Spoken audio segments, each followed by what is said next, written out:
Шыбын қағып кетсе, құлап кетейін деп әрең тұрмын. Оразаның алдыңғы 5 күні маған осындай ауыр тиеді, 5 күн қозғала алмай қалам. Сон 5 күннен кейін барып үйрене бастаймын. Сосын ары қарай ештеңе болмағандай шапқылап кетуге болады. Алдыңғы 5 күн шынында қатты әлсіреймін. Енді мен сияқты адамдар көп деп ойлаймын, сөздің шыны. Жақсы ұстаған оразаларыңыз қабыл болсын. Енді біз мына Орыс-Украин соғысына келейік. Қазір өзі Қазақстанда да уақыт ауысып, қазір Алматы Астанада сағат қанша болды? Жазып жіберіңіздерші, мен өзі түсінбей кеттім. Уақыт не болып кетті, түсінбей кеттім. Жазып жіберіңіздерші. Дауыс жоқ дейді. Даусым қалай? Алматыда 10-нан өл. Дұрыс. Бізде қазір 1-ден 7 кетті. Алматыда түнгі 10-нан өл. Бізде қазір түскі 1-ден 7 кетті. Дұрыс. Сонда менің халықаралық кестем дұрыс болды. Алматы 10-нан 7 деп тұр. Дұрыс. Онда түсінікті болды. Ал әлқиса енді әңгімен жалғастырайық. Біраз 5 минут арғы бергені қаузап жібердік. Енді қазір өте маңызды ақпаратты сіздерге жариялаймын. Бұл енді осыдан бірнеше сағат бұрын жарияланған маңызды ақпарат. After Russia lost 2 prizes of the A-50 planes, Ukraine struck a factory that's replacing them, reports say.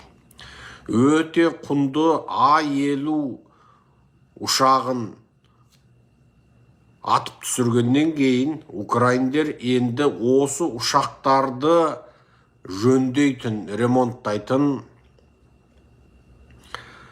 зауытқа шабуыл жасады дейді. Бұл ақпарат енді өте маңызды. Украина дрондық шабуылдарды осы А-50 ұшағын жасайтын оңтүстік Ресей жерінде жалғастырып жатыр дейді. Дұрыстап аударайын. Ukraine carried out drone strikes on an aircraft plant in southern Russia, reports say. Оңтүстік Ресейдегі ұшақ жасайтын зауытқа Украина дрондық шабуылды жалғастырды дейді. Екіншісі, the plant is reportedly. Бұл зауыт мәлім болғандай А-50 шпиондық тыңшылық ұшақтарын жасайды және ремонттайды деп мәлім болған. Енді осында қазір Украина дрондық шабуыл жасап жатыр дейді.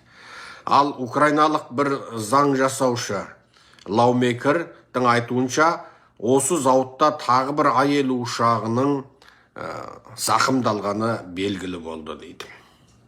Украина жұма күні түнде Ресейдің оңтүстігіндегі Таганрог қаласындағы ұшақ зауытына ұшқышсыз дрондарменен соққы берді деп хабарлайды дереккөз. Украина 2 өте құнды, бірақ өте тапшы Ресей ұшақтарын атып түсірді. Және осыдан кейін барып Барев авиазаводы Ресейдің маңызды барлау ұшағы А-50-лерді жаңартады, модернизациялайды деп жаңағы белгілі болған Барев авиазауытына украиндар дрондық шабуыл жасады. Енді геолокациядағы кейбір кадрлер осы зауыттың жанында жарылыс болғандығын көрсетеді, ал спутниктен түсірілген суреттердің өзі бұл зауыттың кәдімгідей шабуылға ұшырағандығын көрсетіп отыр дейді. Ал дәл осы зауыт шабуылға ұшырап жатқанда Ресей тарапы біз Украинды 41 дронды тұтқындап алдық, яғни қолға түсірдік деп мәз болып жатқан. Яғни Украина енді Ресей жеріне шабуыл жасады. Енді осы 2 жылдың алдында білесіздер, украиндар тек қорғанған болатын. Ол кезде украиндерде шабуыл жасау мүмкіндігі болған жоқ. Енді қазір шабуыл Украин жерінен Орыс жеріне ауысты. Бұл енді сөздің шыны өте жағымды жаңалық. Енді бір Киев посттағы 3 сағат бұрын жарияланған ақпарат. Ukrainian Special Ops Sniper Downs Russian Zala Type drone дейді. Бұл енді бұл ақпарат Украинаның арнайы операциялық мергендері ресейлік Зала типті дронды қолға түсірді дейді. Бұл дронның құны 3 миллион рубль болады дейді. Ал осы дронды арнайы операциялық күштердің олжасына айналдырды. Бұл Ресей үшін алғанда үлкен шығын деп отыр. Бұл 3 миллион рубль шамаменен 33 мың ақш доллары болады. Бұл Зала типті ұшқышсыз дрондарды атып түсірді деп хабарлады ССО Telegram арқылы. Жедел дрондардың бірінде бұл дрон қазір украиндықтардың қолына түсті. Енді украиндықтар бұл дрондарды ары қарай тіптен зерттей түсетін болады деп айтып отыр. Бұл енді қазіргі соғыс, міне қайсы күнгі Зеленский айтқандай, дрондық соғысқа баса мән береді. Өздері отырады, қолдарында телефон, кәдімгі телефонмен, ноутбукпен, планшетпен бақылайды, дрондарды ұшырады. Енді қазір дрондарды лазер қарулармен атып түсіру дейтін технология қазір соғыс майданында қолданысқа түсіп жатыр. Бұның барлығы енді осы замандық соғыс енді. Russia suffers huge losses this week according to Kiev дейді.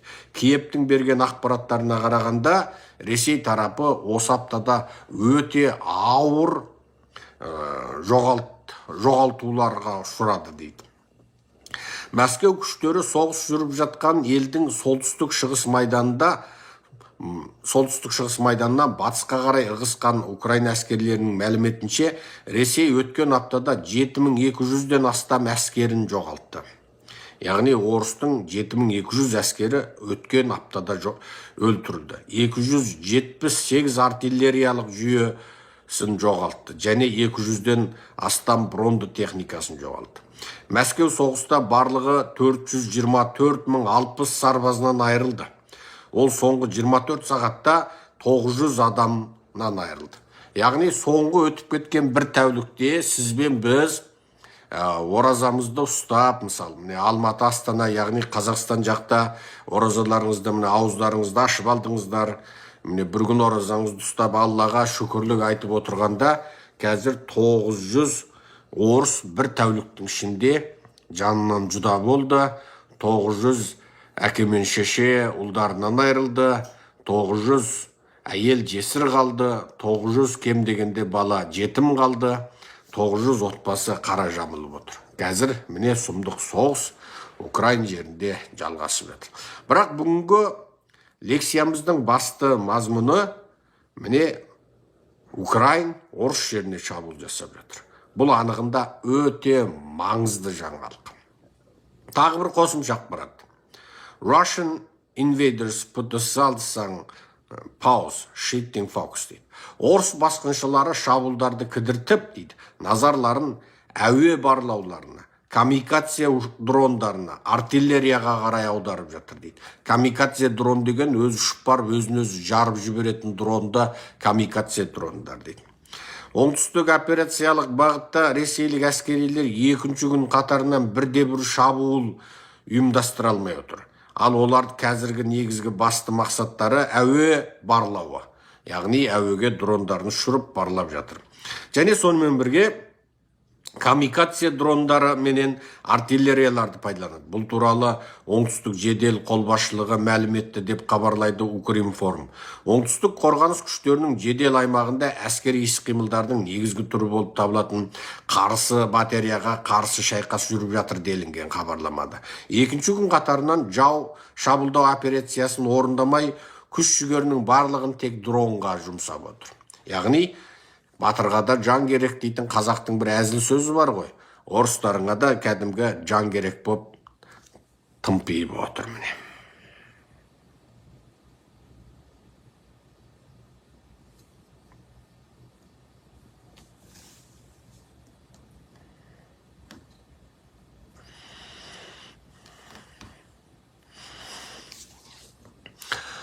Ал тағы бір маңызды ақпараттарды сіздерге осымен аударып жеткізіп жіберейік. Содан ары қарай біз лекциямызды Қытай тақырыбына аударып жіберейік. Міне жерде өте маңызды бір ақпарат тұр. Өте маңызды. Украинадағы ең бір Абрамс танктері соңғы позициясын жасап, ресейліктердің шабуылын тойтарды дейді. Абрамс танктерін білесіздер. Енді қазір міне біз соғыс туралы, Украин соғысы, орыс соғысы туралы соңғы лекцияларымызды айттық. Енді міне Қытай тақырыбына ойысайық. Қытайда маоизм дейтін саяси ауру қайтадан күшейіп келе жатыр. Мынау Қытайда орыста халық емес тобыр, білесіздер. Бұлар ұзақ жылдық патшалық феодалдық билікті көп көргендіктен, орыстар 1860 жылға дейін құлдық заманда жасағандықтан, яғни басыбайлы шаруа құлдық жүйесінде болғандықтан, Қытайларда ұзақ жылдық феодалдық жүйе болғандықтан, бұлардың халқында мына капиталистік елдердегі сияқты еркін демократиялы ойлау дейтін атымен жоқ. Бұлар бүгін бір күн тірі қалғанына тәуба деп шүкірбай болып жүре береді. Енді бұл Қытайларда маоизм өзінің зардабын Қытайларға анау 49 жылдан тартып, арысын айтсаң 35 жыл, тіпті арысын айтсаң 1921 жылдан бері жаңағы көрсетіп келе жатқанына қарамастан, енді осы Қытайлар қайтадан маушылдыққа кетіп бара жатыр. Қайтадан маушылдыққа кетіп барады. Енді осы Қытайлардың бұл зұлымдықтары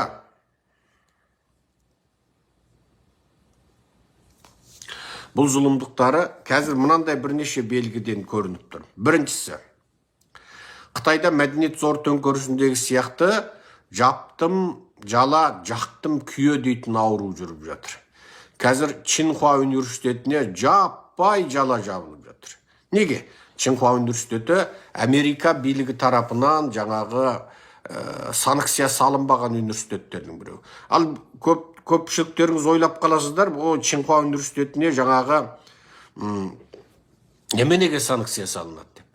Қытайлар Еуропа мен Америкаға 1000 адамдық жоспар деген жоспар бойынша арнайы студенттер жібереді.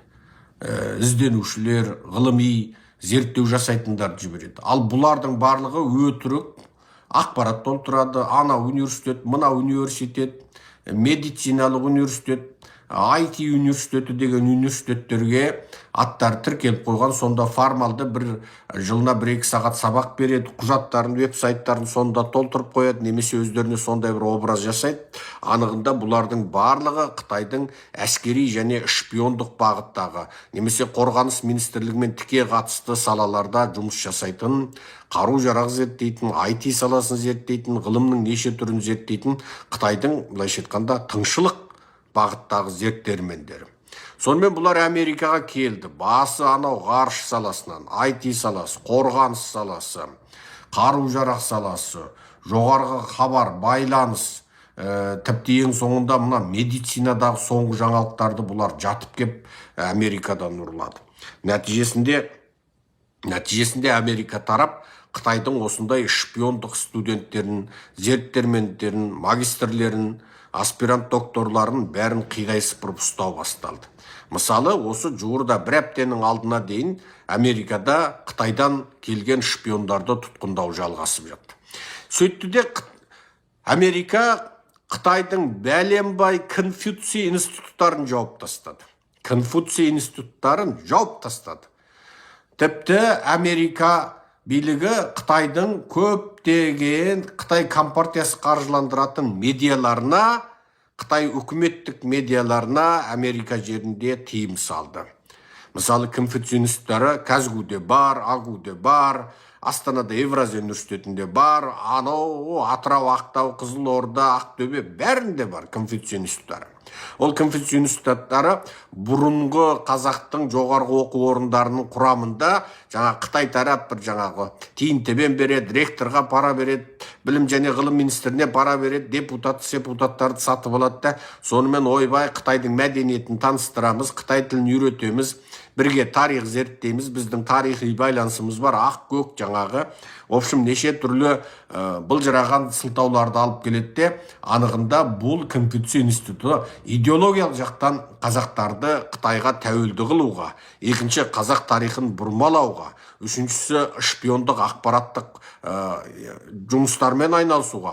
Төртіншісі, қазақтан жаңағы ішінен сатқындарды теріп жиып Қытайға ғылыми оқуға жібереміз деп, ең соңында оның бәрін Қытайдың барлау қызметтері бопсалап, әбден тәрбиелеп, өздеріне жұмыс істетуге, тағы ары қарай Қазақстан жерінде Қытайға жұмыс істейтін қауымды қалыптастыруға жұмыс жасайды. Бұл Конфуций институты деген 100% шпиондық мекеме.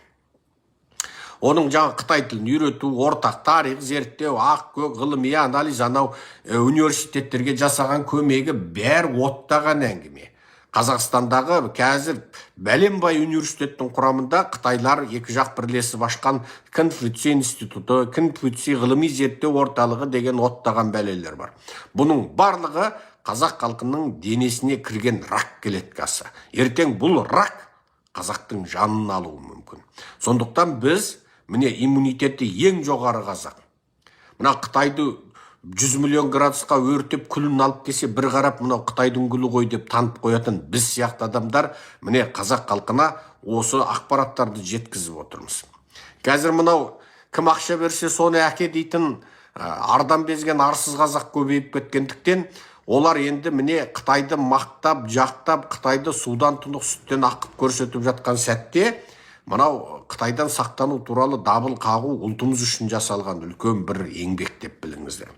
Енді қазір Қытайдың зұлымдығын білген Америка Конфуций институттарын жапты және Қытайдың сол сияқты әскери және тыңшылық бағытта жұмыс істейтін университеттеріне олар жаңағы ескерту жасады. Сонымен олардан келген барлық аталмыш зерттелмендердің бірде-бірін қабылдамайтын болды. Және оған грант бермейтін болды. Енді қараңдар, сол университеттердің қатарында Қытайдағы Чинхуа университеті бар екен. Сөйтсе, енді қазір Чинхуа университеті неге Американың санкциясына ілінбей қалды деп бүкіл Чинхуа университетін қаралау науқаны жүріп жатыр. Бұл тура Мау заманын елестетеді. Мау заманда ғылыми орталықтарды, университеттер, ондағы профессорларды, үлкен ғалымдарды қаралау, Американың шпионы деп жалалау, ұлт сатқыны деп қаралау, сол заманда бұл өте үлкен бір қауырт жүрген шаруа болса, енді бұл қазір басталды. Анығында сол Чинхуа университетінде, Пекин университетінде бәрінде америкалықтар құрған. Тіпті анау Шанхайдағы ең атақты деген университеттерді 1900 жылдың бастарында сол америкалықтар құрған. Пекин университетінің өзі ту баста Янжин университеті деп аталған. Пекиннің ескі аты Янжин болған, Янжин дейтін тауыма, бір шоқысыма бірдеңесі болған. Сөйтіп соның бәрін құрған. Ең алғашқы батыстық жаңағы медицина, ең алғашқы жұқпалы аурулардан сақтандыратын орталық. Соның барлығын сол батыстықтар құрып берген. Енді қазір Қытайда осы Америкаға, батысқа деген өшпенділік бейне Мау замандағыдай қидай сыпырып, жаңағы ақ қарасына қарамай бір шыбықпен айдау үрдісі жүріп жатыр. Енді ең сұмдығы, Қытайда өзі өллахи беллахи осы заманға дейін Нобель әдебиет сыйлығын алған бір ғана жазушы бар еді. Оның аты Моян еді. Моян деген енді негізі оның қаламаты. Мо деген ноу деген сөз, ян деген сөйлеу деген сөз, Моян деген сөз жаңағы тілсіз сөйлеме, жаңағы no word былайша айтқанда сөз жоқ, сөзсіз, тілсіз дегенге келеді енді. Бұл Моян бір хикмет болып Нобель әдебиет сыйлығын алып қалды. Енді жасырар жоқ, біз Қытайдың әдебиетін ол сөздің шыны басынан бақайшығына дейін оқып тастағанбыз. Анығында Моян Қытайда ол бірінші категориядағы жазушы түгіл, бір үшінші қол жазушы болатын. Бірақ енді оның бір тіл саптауы анау мұнауларда сұмдық бір керемет жазушыға жатпайды. Бірақ батыс осы Қытайға өмірі әдебиет, Нобель сыйлығын әдебиет бойынша бермеппіз деп жандар ашыды ма, жоқ шабыттандырайық деді ма. Сөйтіп бұл Моянға беріп қалды. Бірақ енді Моян сол мәдениет зор төңкерісіне қатысты және мынау Қытайлардың бір ұлттық менталитетіндегі бір тобырлық сипаттарын жазудан бұл енді біраз жерге барып қойған адам. Сондықтан бекен қысқасы батыс берді. Енді жасырары жоқ, жазды енді. Оны мүлде теріске де шығара алмайсың. Біраз жерге дейін жазады. Бірақ енді осы Моянға шабуыл жасалды. Ол жаман болсын, жақсы болсын, әйтеуір батысқа Қытай әдебиетін танытқан біреу еді. Енді қазір Қытайлар, бұл Моян ұлттың сатқыны, егер ол ұлттың сатқыны болмаса, батыс оған неге Нобель береді дейді. Анығында баяғыда ондай сөзді Нобель әдебиет сыйлығын ала алмаған басқа жазушыларды айтқан. Мысалы, Совет одағында Нобель әдебиет сыйлығын алатындар, жаңағы компартияға опасыздық жасағандар, орысты сынағандар алады деген сөз болған сияқты. Қытайда да сондай болатын. Кім Қытайды сынаса, сол алады деген. Мысалы, түріктерде ондай сөзді айтады. Мысалы, 2000 қай жылдары түріктің жазушысы Орхан Памук деген кісі Нобель әдебиет сыйлығын алды ғой. Нобель әдебиет сыйлығын Орхан Памук алды. Памук деген енді қазақша мамық енді. Орхан Мамық. Сол Орхан Мамық Қырмызы дейтін бір кітабын жаңа қазақтар аударды. Сол кезде мен 2008 ба, 2009 ба, 2010 ба есімде жоқ. Сол Қырмызысын оқыдым. Қырмызысы енді қызыл. Ол негізі сол бір енді Орхан Мамықтың Нобель әдебиет сыйлығын алуы, ол анығында сол түріктерді, әрмендерді қырды деп, соны әдеби түрде бейнеледі. Сонымен ол батысқа, Еуропаға түріктерді тарихи тұрғыдан қыспаққа алуға, ол бір таптырмайтын орай болды да. Идеологиялық тұрғыдан Осман Түркі империясын жаңағы діні ұқсамаған әрмендерді, өзінің қол астында бұратанасы болып, бодан болып жасап отырған әрмендерді қырып тастады. Осман Түркі империясы христиандарды қырып тастады дегенге сылтауда. Соныменен оған Нобель берді деп түріктердің өзі оны ашық айтады. Енді жарайды. Бірақ әрмен қырғыны болды ма? Болды. Оның шын мәнінде тарихи деректерін түріктер қалай таратады? Әрмендер болды, бірақ ол әрмендер ол кезде сол Осман Түркі империясы деген өзі өте бір далиған, құрамында тұтас мына орта шығыстың халықтары бар, христианы бар, әлеуиті бар, тәңіршісі бар, мұсылманы бар, ол христианның ішінде бәленбай бар, қазіргі Иерусалимде бар, Меккеде, Медине, бәрі Осман Түркі империясының қол астында болды. Қазіргі Шығыс Еуропадағы біраз ел соның қол астында болды. Ол Осман Түркі империясы егер христиандарды қырған болса, онда басқа христиандарды неге қырмады? Ол кезде Осман Түркі империясының құрамында бодан болған христиандар жалғыз әрмендер ғана емес. Бұл жерде бір сұрақ тұр. Себебі әрмен ұлтшылдары сол кезде өздерімен көршілес отырған күрдтерді қырды. Олардың жаңағы еркектері соғысқа кеткенде бала шағаларын қырды, қыз қатындарын барымта қалды, қатын қылды, қорлады. Ал күрдтер соғыстан келсе, ауыл қыстақтары қирақ қалған, қолдарында қару бар. О заманда Осман Түркінің әскерилері жай өмірде де қару ұстап жүре береді, кәдімгі мылтық. Алды да олар енді өздерінің қатын бала шағасын, қыздарын қорлап қатындыққа алып кеткен әрмендермен қырылысты. Ал әрмендердің қолында да орыстардан, Чар-Россиядан алған қарулары бар. Сонымен күрдтер алды да жаңағы өздерінің қыстақтарын, кишлактарын қырып кеткен әрмендерді қырып тастады. Міне. Енді оған айдаладағы бәленбай мұсылманы бар, христианы бар, әлеуиті бар, тәңіршісі бар, еврейі бар, арабы бар, жаңағы прославы бар, католигі бар, бәрін ұстап отырған Осман Түркі империясы арнайы әрмендерді қырып кетті деген әңгіме туады. Жарайды, бұл Осман Түркі туралы бекер айттым. Айтпай-ақ та қоюым керек еді. Бұл тақырыпқа маңызды емес. Жалпы мен Нобель әдебиет сыйлығы дегеннен бастап айтып отырмын. Енді сөйтіп Құдайдың құдіретіменен Нобель әдебиет сыйлығын алушы кім болды? Жаңағы Моян болды. Енді Моянға қарсы тұрып жатыр. Сен ұлттың сатқынысың, ақкөк, егер сен Қытай ұлтының сатқыны болмасаң, сен неге Нобель әдебиет сыйлығын аласың дейді. Қазір қаралау деген Қытайда сұмдық жүріп жатыр. Енді үшіншісі, Қытайда осы уақытқа дейін найзаның ұшына ілінбей тұрған бір миллиардер бар еді. Найзаның ұшына ілінбей тұрған миллиардер. Ол миллиардердің жаңа компаниясының аты Нуңфу Шанчуан еді. Кәдімгі минерал су. Енді Қытайда су сатып байыған миллиардер сол болатын. Енді қараңыздар, Қытайда өзі 2010 жылы, одан кейінде тағы жалпы Қытайда миллиардерлер түрмеге отыру дәстүр. Қытайда бизнеспен айналысып, тоқтаусыз түрде 3 жыл немесе 4 жыл тұрақты түрде Қытайдың нөмір бірінші миллиардері болған миллиардерлердің осы уақытқа дейін өлімге үкім етілмегені және не өмір бойына сотталмағаны жоқтың қасы. Алдыңғы 2 миллиардері өмір бойына түрме жазасына сотталып, артынан ол жаңа 16 жылға 18 жылға ауыстырылған болатын. Қазір Қытайда осы Нуңфу Шанчуан деген минерал су арқылы миллиардер болған Қытай бұл. Енді осы Қытайға шабуыл жасалып жатыр. Сөйтсе оның баласы Американың азаматы екен. Америка азаматтығын алып алды. Енді Қытайда бай атаулының бәрі қатынын, баласын, тоқалын шетел асыратын дәстүр бар. Енді осыған, егер Америка мен Қытай соғысса, сенің жаңа бәлем миллиард ақшаң оқ болып Қытайға жауа ма жоқ? Қытайдың оғы болып Америкаға тиме? Сенің балаң сонда Американың солдаты болып Қытайға шабуылдай ма деп ресми әлеуметтік желіде жаңағы миллиардерге шабуыл басталды.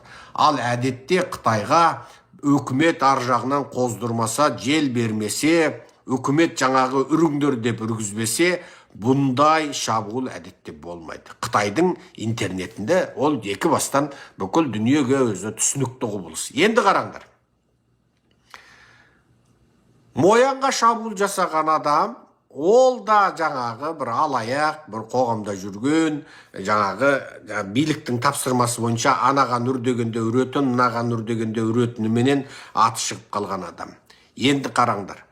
Ал миллиардерге, жаңа Нуңфу Шанчуанның иесіне оған шабуыл жасап жатқан адам да сол. Жаңағы сол сияқты адам. Бұл адамдарға сіздер ойлап қалмаңыздар, қазақтар, бұл бізде де осы қазақтарға ана мықты адамға, мына мықты адамға шабуыл жасалып жатады ғой, ода тұрған не бар деп. No. Қытайда ондай болмайды ешқашан. Қытайда ауылдың әкіміне қарсы сөз айта алмайды қытайлар. Қытайда сол ауылдың участковыйы, ол құдай, ол жерді бір тепсем жер сілкінеді деп ойламақ түгіл, оған сенеді. Міне, билік иелеріне, байларға Қытайда ондай өллахи беллахи сөйлей алмайды. Ал бұл шабуылдардың бәрінің артында билік тұр. Демек, Қытайда Мау замандағы сияқты жеңіне қызыл борлат байлап алғандардың енді шиге ұнамайтын адамдарға шабуылдау басталды. Мау кезінде Мау не деді? Жаңағы капитализм жолымен жүруші мансап иесіне шабуыл бастады. Ол капитализм жолымен жүруші мансап иесі кім еді? Лю Шаочи болатын. Лю Шаочи ол кезде кім еді? Қытайдың республика төрағасы болатын. Ал Мау кім еді? Мау компартияның бірінші хатшысы болатын. Енді Лю Шаочи деген адам анығында ол да Маудың адал құл еді.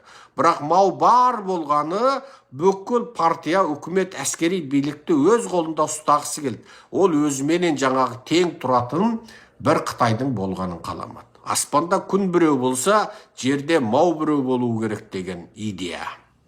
Міне, Назарбаев кезінде Назарбаев қандай болды?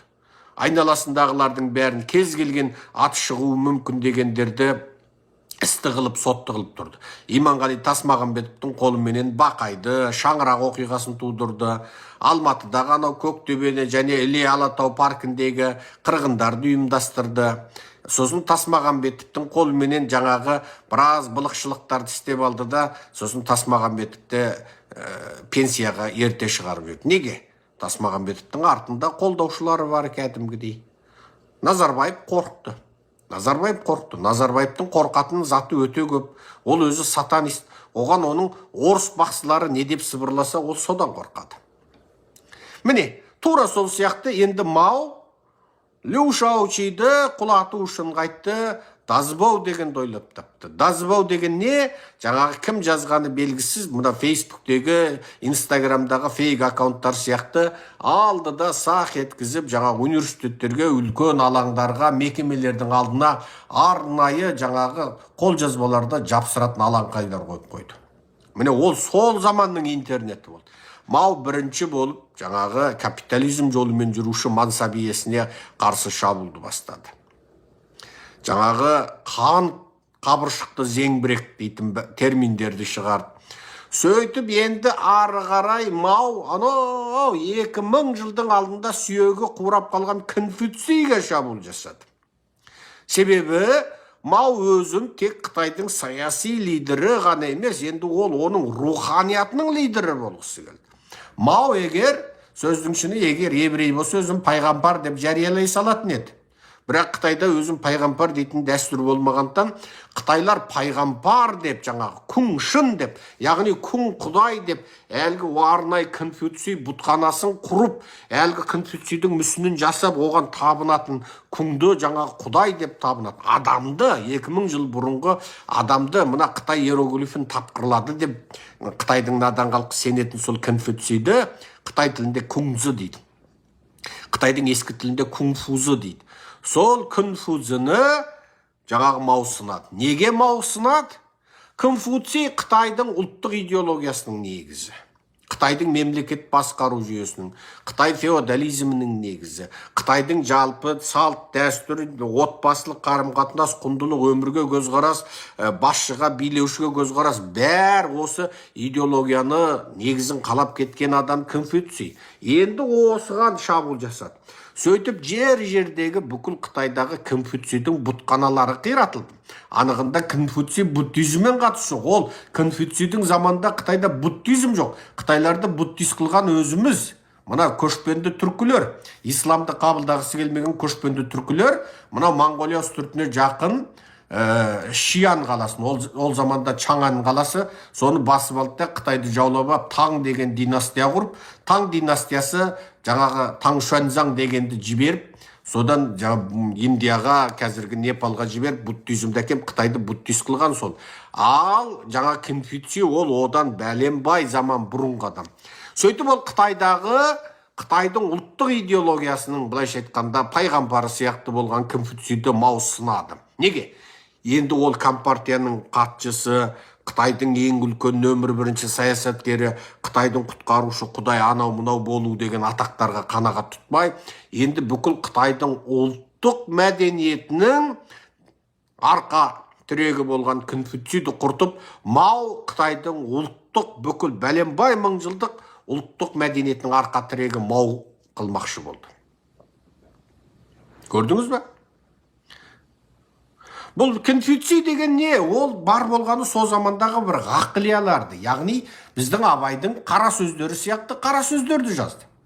Абайдың керемет сөздері бар, біздің тілімізге мақал мәтел құсап сіңіп кетті ғой. Мысалы, жасымда ғылым бар деп ескермеді, пайдасын біле тұра тексермедім, ер жеткен соң түспеді уысыма, жаңағы қолымды мезгілінен кеш сермедім, баламды медресеге білдеп бердім, жаңағы деп бастайтын өлеңі бар, мысалы Абайдың. Күшік асырап итеттім, ол балтырымды қанатты, біреуге мылтық үйреттім, ол мерген боп мен атты. Абайдың сондай көп сөзі бар. Мысалы, қазақтың қара сөздері қандай керемет. Жаңағы бұл қазақ ұялатын нәрседен ұялмайды, ұялмайтын нәрседен ұялады. О, Абайдың қара сөздерінің өзі, егер оны шарықтап, дұрыстап зерттесең, үлкен философиялық еңбектер. Конфуций сол. Конфуций бірнеше мың жыл бұрынғы Қытайдың Абайы. Біз қазақтар Абайды бейне өзіміздің сөзімізде Абай айтқандай деп мысал қалғандай, Қытайларда сол біз Абай өстіп айтып еді, жаңағы ақырын жүріп анықпас еңбегің кетпес далаға, ұстаздық еткен жалықпас үйретуден балаға, жаңағы деген сияқты. Сенде бір кірпіш дүниеге кетігін тапта бар қалан деп Абай айтты дегенде біз өзіміздің сөзімізге қосып жібереміз де, Абайдың сөзі біздің сөзіміздің тұздығы сияқты болып қалды. Жаңағы әсемпез болма әрнеге, өнерпаз болсаң арқалан, сенде бір кірпіш дүниеге кетігін тапта бар қалан деп Абай атам айтқандай деп алып кетеміз. Ал Конфуций де сол, Конфуций де жаңағы Қытайдың зиялылары, интеллигенттер, басшылар өзінің білімді екенін көрсету үшін анау бәленбай мың жылдың алдындағы ескі Конфуцийдің тілімен алып жаңағы «Зүйе ю пың зүйен фаңлай буи лы ху» деп киноларында өстіп отыратыны сол Конфуцийдің ескі сөзін соның мақамымен айтады. Есіңізде болсын, мақам. Мына бізде араб тілінде анау ескі замандағы Құрайштың, арабтың тайпасы, пайғамбарымыздың тайпасы Құрайш болғаннан кейін, сол Құрайштардың дыбыстау үлгісі бойынша жаңағы Ағузу биллаhi мина деп жаңа дыбыстаған ға деп мысалы, ға деп дауысымызды сөйтіп шығарғанымыз сияқты, олар да сөйтіп дыбыстайды сол заманның дыбысыменен. Сөйтіп ол Конфуций бүкіл Қытайдың идеологиялық негізі болған соған Мао шабуылдаған. Мысалы шабуылдайды. Ескі Қытай тілі, мысалы мен өзім ескі Қытай тілін өте жақсы оқыдым. Тура түбін түсіріп отырып, қызығып тұрып оқыдым. Себебі мына қазіргі Қытай тілі былжырақ бытпыраған, анау ескі Қытайдың тілі өте мәнді, ол кездегі сөздерде мәнді, мағыналы, жаңағы Байжүйдің өлеңдері, Лыйбайдың өлеңдері, кәдімгідей бір әдебиетке қызығатын адамға бір қызығасың. Қазіргі өлеңдер былжыраған, жаңағы маңқамағы артыңнан жылап қалдым деген сияқты былжырақ болып кетті қазіргі өлеңдер. Қазіргі ақындарын оқымаймын да мүсіркейсің. Мына қазір біздегі де ақындар жаңа былжырап, жоқ жерден байбала мысалы зар заман салып сен мені тастап кетші, содан кейін сені сағынып қайғырып арақ ішіп өліп қалайын деген жындылар жүр ғой өлең жазып. Мысалы жоқ жерден қайғыны өздеріне тілейді, өмірлеріне трагедия тілейді. Оның басы жаңағы бүйтетін әулиелерің. Ол енді сол Конфуцийді бүкіл Қытайдың 9.600.000 шаршы квадрат километр жерінде Конфуцийдің бұтханасын шақтырды. Әрине Тибетте жоқ, Шыңжаңда жоқ, басқа мұсылмандар тұратын жер жоқ. Жалпы Қара Қытайдың қара ордасы болған ішкі Қытай жерінде Конфуцийді шақтырып, бүкіл бәленбай 1000 жылдық ескі тарихи жәдігерлер өртеп, кітабын өртетіп, жаңағы сөйтіп быт-шытын шығарған Мао заманы Қытайда қайта келді. Қазір сөйтіп енді шабуылдаулар ашық әлем желде басталды. Маоизм. Міне менің жаңағы үнемі Қытай туралы айтқанда маркстік, фундаменталистік, радикалдық, экстремистік, маошылдық өршіді деп айтатын сол. Бұл марксизм және марксизмнің фундаментализмі. Және бұл марксизмнің фундаментализмі болмай тұрма, бұл маркстік, фундаменталистік, радикалдық сипаты бар бұның. Марксизм өзі бірден радикализм, марксизм дегеніміздің өзі радикал. Бірақ сонымен бірге бұл қазіргі Қытайдағысы маркстік, фундаменталистік радикализм. Және плюс маошылдық болып тұр. Сонымен Қытайда қазір маоизм қатты кетіп бара жатыр. Енді өстіп, Қытайда Мао өстіп күшейіп, маошылдық күшейіп тұрған сәтті жұрттың бәрі бірден ойлайды, бұл неге Қытай сау күнде жаңағы саудың асын ішіп жындының ісін істеп жатыр дейді. Ши Цзиньпин үрей ішінде тұр, бірақ нәрсе. Назарбаев Тоқаевтың бір адамдық билік үшін тұтас қазақ халқы сорлағаны сияқты, бір әулеттің, бір отбасының бақытты баяшатты өмір сүру үшін бір ұлт сорлы болады. Бір Путиннің амбициясы үшін, яғни Совет одағын қалпына келтірем деген, орыстың бас қалқасы, қормалы қорғаны болам деген Путиннің бір сасық амбициясы үшін бүкіл орыс сорлап отыр. Орыс қана сорламай, 80 миллион орыс қана сорлап қалмай, 60 миллион орысқа бодан болған түркі халқы да сорлап отыр. Міне, бүкіл жер шары қазір осы Путиннің амбициясының кесірінен, мысалы, жер шарының өзірі ішінде тұр. Бір есер соқ, бір халықты құртуға жетеді. Құдай орысты құртсын деп, Путинді, Қытайды құртсын деп, Ши Цзиньпинді жіберіп отыр. Шара жоқ. Енді қараңдар. Енді осы Ши Цзиньпин бүкіл миллиардердің бәрін құртты. Осы уақытқа дейін Джек Маның байлығын тартып алды. Джек Ма қызығы түрмеге әзірге дейін түскен жоқ. Бірақ ол Алибабасын анау-мынаусын бәрін беріп болды. Шетелге ұрлап қашырған ақшасынанға дейін берді. Өзі Испанияға аман есен жетіп алып, бір кезде Ши Цзиньпин шақырғанда бұл білмеймін не себепті қайтып келді. Сосын Қытайға инвестиция тартамын деп бұл жаңағы Билл Гейтсті, Элон Маскты Қытайға шақырып, Ши Цзиньпиннің тапсырмасын орындап кетті. Жалпы бұл да кез келген уақытта түрмеге түсуі бек мүмкін. Джек Ма бір кезде анау Қазақстанға келіп, мынау кім, анау Тоқаевтың, Назарбаевтың шайтан кеңесшісі Ерлан Қариндер деген жетекесі келгендей күтіп алып, қазақтар баласының аузына түкірткізді ма, тон жапты ма, домбыра сыйлады ма, Джекма келгенде жарты қазаққа өзі қырылып қала жаздады ғой, білмеймін енді. Ол Ерлан Қариндер қатындарын да берді ма, білмеймін енді, өздері біледі. Енді қысқасы не істерлерін білмей қазақтарың деген өзі миллиардер көрмегендей тыпырлап қалды ғой қалың Құл-Құтанның тұқымдары. Енді Құл-Құтанның тұқымдары ғой анау бір миллиардер бар болғаны. Болды.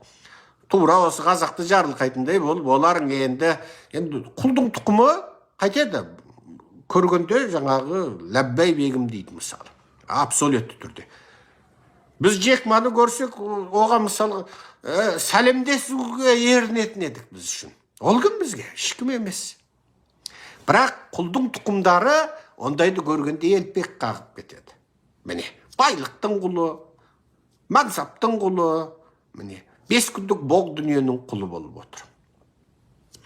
Қазір Қытайда осындай сұмдық әңгіме жүріп жатыр. Енді сөздің шыны, бұл Қытайдағы болып жатқан бұндай зұлымдықтарды мен айтып отырып қуанам. Неге?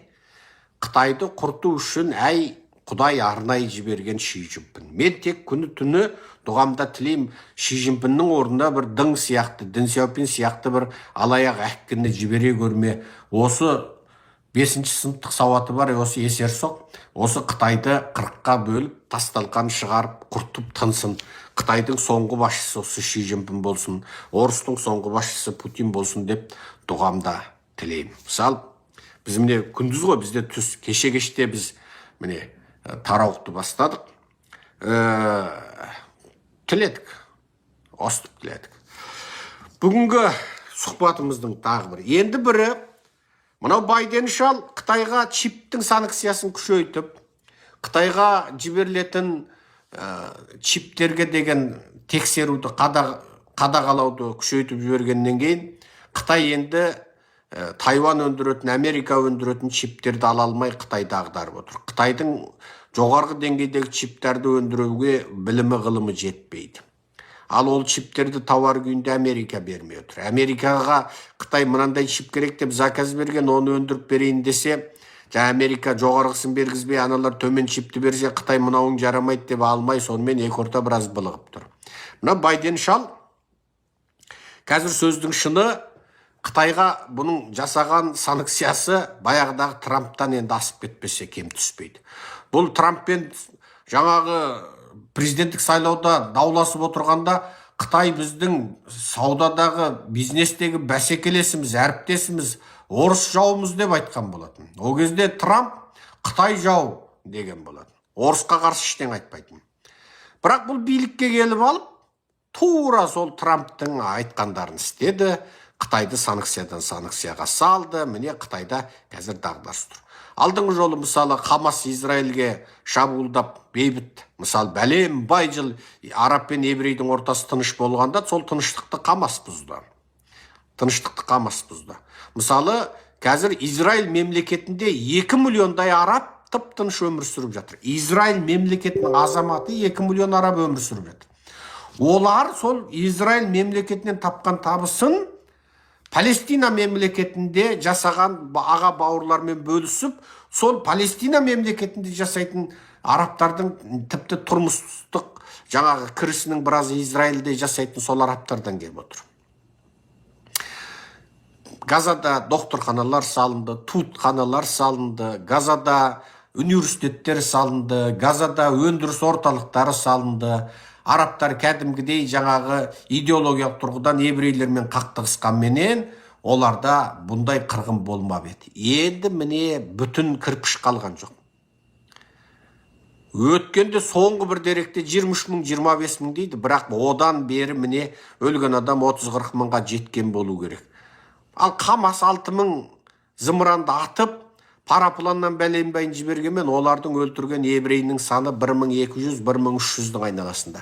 Сонда кім пайда тапты? Әлі жетпейтін әлек деп қазақ неге айтты? Енді сөйтіп орта шығыста соғыс басталатын болып, Йемен қоқаңдап, Иран қоқаңдаған кезде Америка бірден алды да бомбалау ұшақтарын таситын карьерлері мен атом сүңгуір кемелерін сол Қызыл теңізге апара қойғанда үндер өшті. Бұл жерде үн өшкен кім? Орыс пен Қытай. Орыс пен Қытай Йеменді, Иранды, Қамасты Орта Шығыста соғыс тудыруға айтақтап отыр. Орыс пен Қытай, Йемен, Иран, Қамас үшеусін Орта Шығыста соғыс тудыруға айтақтап отыр. Олардың қаруы да Орыс пен Қытайдікі, қаржысы да Орыс пен Қытайдікі, идеологтары да Орыс пен Қытай. Ал Орыс өздің бүкіл мұсылманның қорғаушысы қып көрсетіп отыр. Орыс бейне бүкіл мұсылманның қорғаушысы сияқты болып отыр. Енді сіздерге айтайық. Суданға Вагнер қылмыстық тобын жіберіп, Суданда бүлік тудырған кім? Путин. Суданның мемлекеттік қолбасшысы қайтты, Америкадан көмек сұрап отыр, енді Украинадан көмек сұрады. Неге? Суданда бүлік тудырушы бүлікшілердің қолдаушысы Ресей болып отыр. Вагнер қылмыстық тобын жіберді. Африкадағы бәленбай мемлекеттің алтынын, бриллиантын, анау-мынауын қазып отырған Орыстың Вагнер қылмыстық тобы. Орыс бүкіл өзіне жаңағы пайдалы сондай жерлерге жаңағы әскери көмек беріп отыр. Ал Сирияда тұтасыменен халықтың қырғын ұшыратып отырған Башар Асадты қаруменен, әскери ұшақпенен, бүкіл танкпенен қолдап қорғап отырған тағы да Орыс. Сирияда Орыстың әскери базасы бар. Ал Башар Асад қаржыны Қытайдан алады. Енді қараңдар, Украина қазір Суданға көмек беріп жатыр. Суданның мемлекетіне. Неге? Орыстың көмекші әскері Судандағы бүлікші армияны қолдап жатыр. Енді Зеленский Суданның мемлекеттік армиясын қолдауға кірісті. Неге? Суданда Орыс әскерімен соғысу, ол Украина үшін бір мәлім деңгейде жеңілдік тудырады. Орыстың Суданға әскер жіберуі олардың күшін шашыратады. Ал олар Орыс пен Қытай Орта Шығыста Қызыл теңізде бүлік тудыру үшін әдейі жаңағыларды пайдаланып отыр. Ал Путин бүкіл орыс тілді идеологияда бүкіл араб әлемінің құтқарушысы Путин қылып, орыстар қылып көрсеткісі келеді. Сондықтан қазақ қоғамында орыстың идеологиясына уланған қазақтардың палестиншіл, газашыл болатын сол. Мен қайталап тұрып айтамын. Мен қантөгістің барлық түріне қарсымын. Мен Палестинадағы мұсылмандарға жаным ашиды. Дін бауыр. Бауырласқан. Бейбіт адамдар өліп жатыр, сәбилер өліп жатыр. Жүкті әйелдер бала тастап жатыр. Анау бейбіт тұрғындардың микрорайонына Израильдің ол басы көзің демей зымыранды жіберіп жатыр. Ол адамдар өліп, ана үйіндінің қирандының астында мәйттер шіріп жатыр, ауру тарап жатыр. Ал осының бәріне не себеп болды? Қамастың Орыс пен Қытайдың иті болып, Орыстан, Қытайдан қару алып, қаржы алып, осы соғысты бастау себеп болды. Ал Израильдің қазіргі Нетаньяху, ол да әсіре ұлтшыл. Ол анау 95 па, 94 па, 93 есімде жоқ. Сол заманда премьер-министр болғанда бұл бәле тағы да сол заманда осы өртті, ажалды тудыратын. Бұл әсіре радикал жойытшыл неме. Ал бұл билікке келді. Бұл Израильдің экономикасы құлдырады. Қалқарада Украина сахнаға шығып бара жатыр. Бұған да енді қайтты, енді бұл ары қарай билігін жалғастырайын десе, тым қаржы анау-мынау мәселесі дұрыс болмай тұр. Енді бұл алдыда мына соғысты ол керемет пайдаланды. Тіпті Англия барлау қызметі, Египет барлау қызметінен алған ақпаратты бұларға жеткізгенін айтып отыр. Египет те айтты, біз Англия арқылы жеткіздік деп. Қамас сендерге шабуыл жасайды деп, күні бұрын біліп, күні бұрын жеткізген. Бұлар бүйтіп, тымпиып, тыныш отырып алған. Неге? Тиісші алдымен. Алдымен сен тиісші деп күтіп отыр. Англия барлау қызметі жариялап тастады. Египеттің барлау қызметі жариялап тастады. Әл-Жазира айтты. Қамастың Израильге шабуыл жасайтынын олар күні бұрын айтқан. Ал Израиль соны кел деп отыр. Неге? Израиль ұзаса 1300 еврейді өлтірді. Ал өлген Палестиннің саны қанша? Қазірге дейін. Санаңдаршы. Ресми, бейресми дерек көздерін санаңдар. Өткеннің өзінде 25 000 болды деп отырған. Міне көрдіңіз ба? Демек бұл соғыс жойт ұлтшылдарының оң жамбасына келді. Олар осы соғысты міне қатты пайдаланды.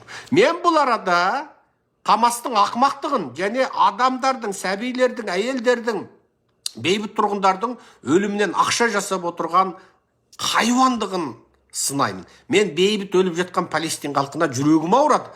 Бірақ осы бейбіт өліп жатқан Палестин халқының ажалынан, өмірінен, олардың қорлығынан, олардың қасіретінен Хамастың лидерлары 5 миллиард доллар және 3 миллиард доллар ақша жасап отыр.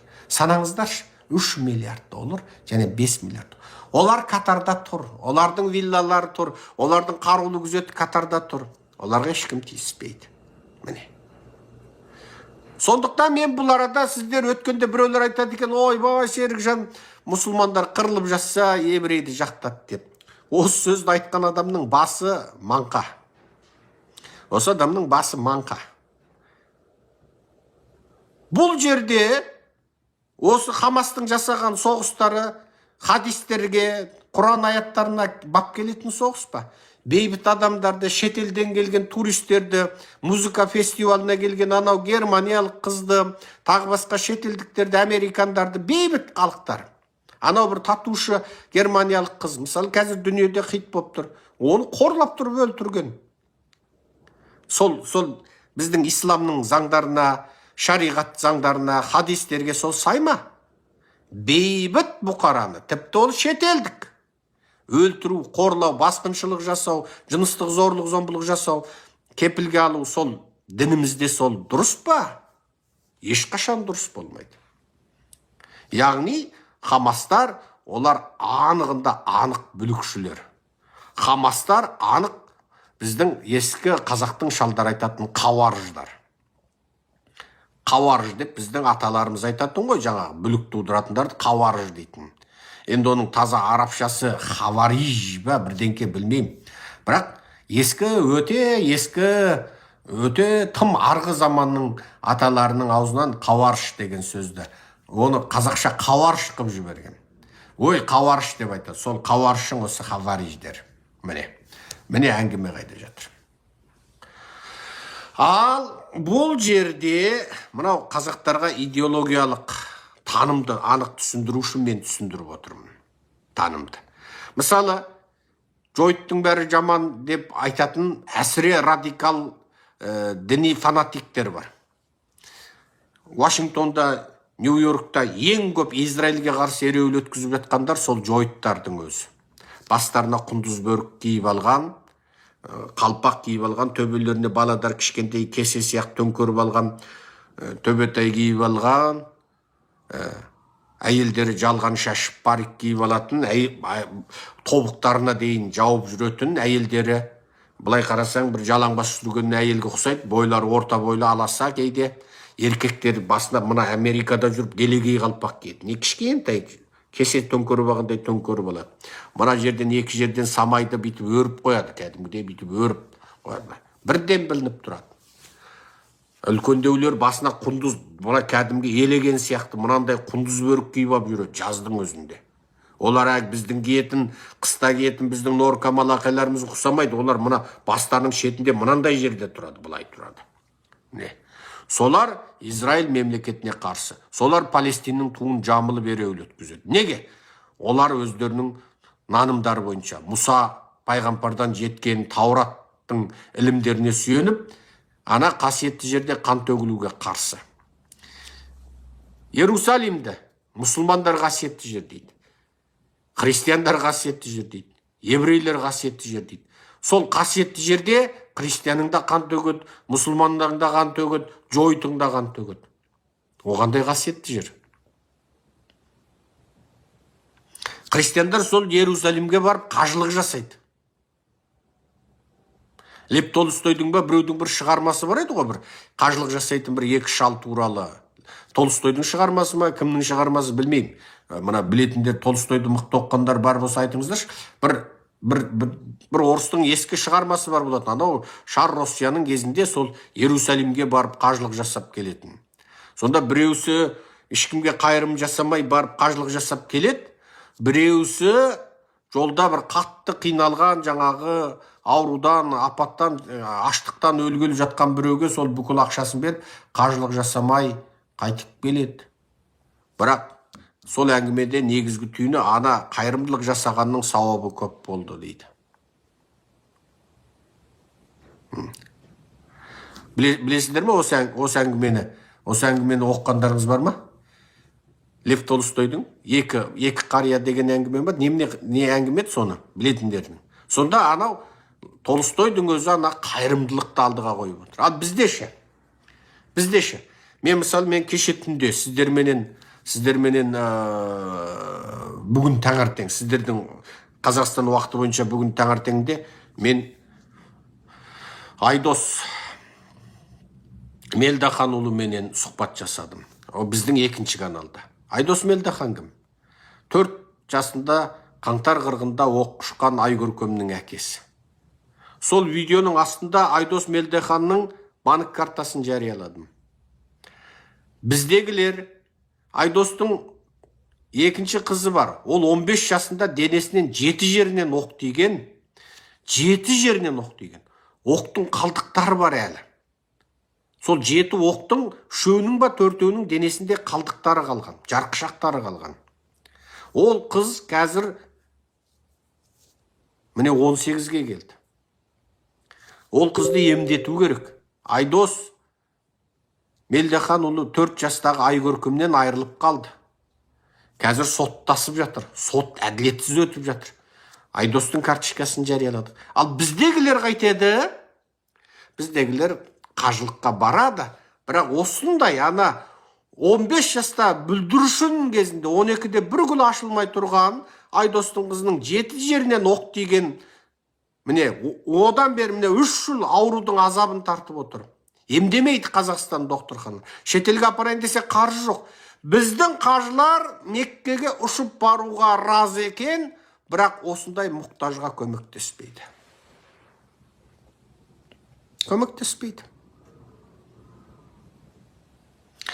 Ал біздегі діни кісілер Лев Толстой мұсылман болды деп 1000 мәрте мақала жазып, 1000 мәрте жаңағы видеолар түсіреді.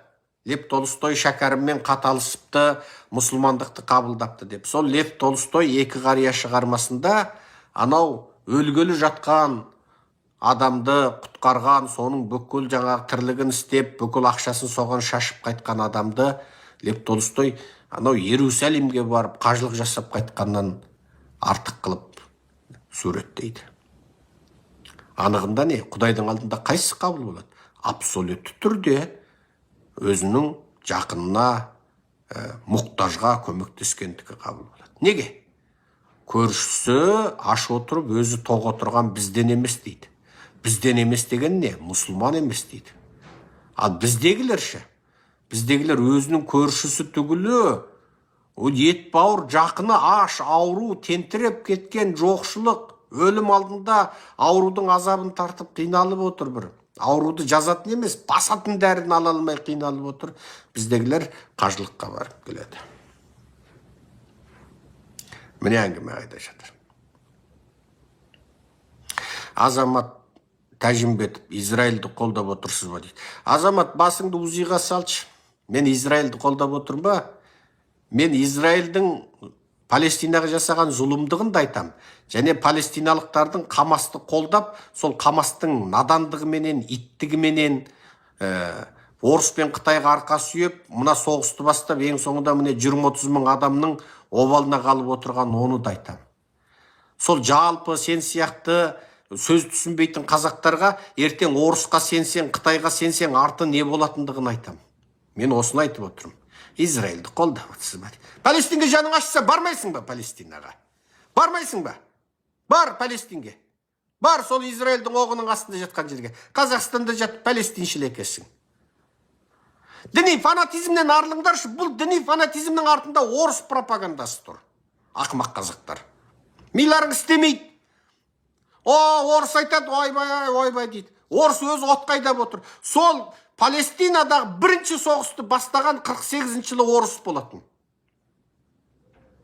Дүние жүзі біріккен ұлттар ұйымы дейтін ұйымды құрып, сол Иерусалимде халықаралық 3 діннің де қасиетті қаласы болды. Ешқандай елге тәуелсіз сол бір дүние жүзінде біріккен ұлттар ұйымы басқаратын бір территория болып қалсын деп керемет шешім шығарды. Бұндай шешім адамзат тарихында болмаған. Соны бұзған Совет одағы болатын. Ақымақ египеттіктерге қару беріп, таппасқан танкісін беріп, сонда сол Орта Шығыстың соғысын бастаған болатын. Міне. Сондықтан міне жерде ойбай Палестин деп бастарыңды қатырмаңдар, ақымақ топас қазақтар. Бүкіл осы бір мен бұл жерде мен Израильді жақтамайым, атаңа нәлет оңбаған иттің ғана баласы. Израильді жақтамайым мен. Ана топастардың сол Израильдің қырғындауына орай ашып берді. Сол жерде өлген бәленбай мың мұсылманның өлімінен Хамас ақша жасап отыр. Екі басшысының бірінде 5 миллиард доллар бар, екінші басшысында 3 миллиард доллар бар. Ал сен сияқты топастар Палестинаға жылу атайсың. Ол ақшаның бәрі Хамасқа барады. Хамас одан Қытайдан, Орыстан ракета сатып алады. Ол ақшаны Израильге атады. Израиль оны төбеден бүйтіп қалпағын жіберіп атып алады. Шайнап отырған сағызды лақтыра салады. Ана Қытайдың, Орыстың ракетасына. Оны құлатып түсіреді, ары қарай бейбіт тұрғында микрорайоныңмен қосып қирандының астына қалтыра салады. Сосын сен топастар отырасыңдар, ойбай Газадағы бауырым деп. Орыс пен Қытайға арқа сүйеген бүкіл зұлымдық ең соңында оның зардабын шегуші халық болады. Қазіргі Тоқаев орысшыл ма? Орысшыл. Орыстың иті ма? Иті. Енді осының зардабын қазақ халқы көреді.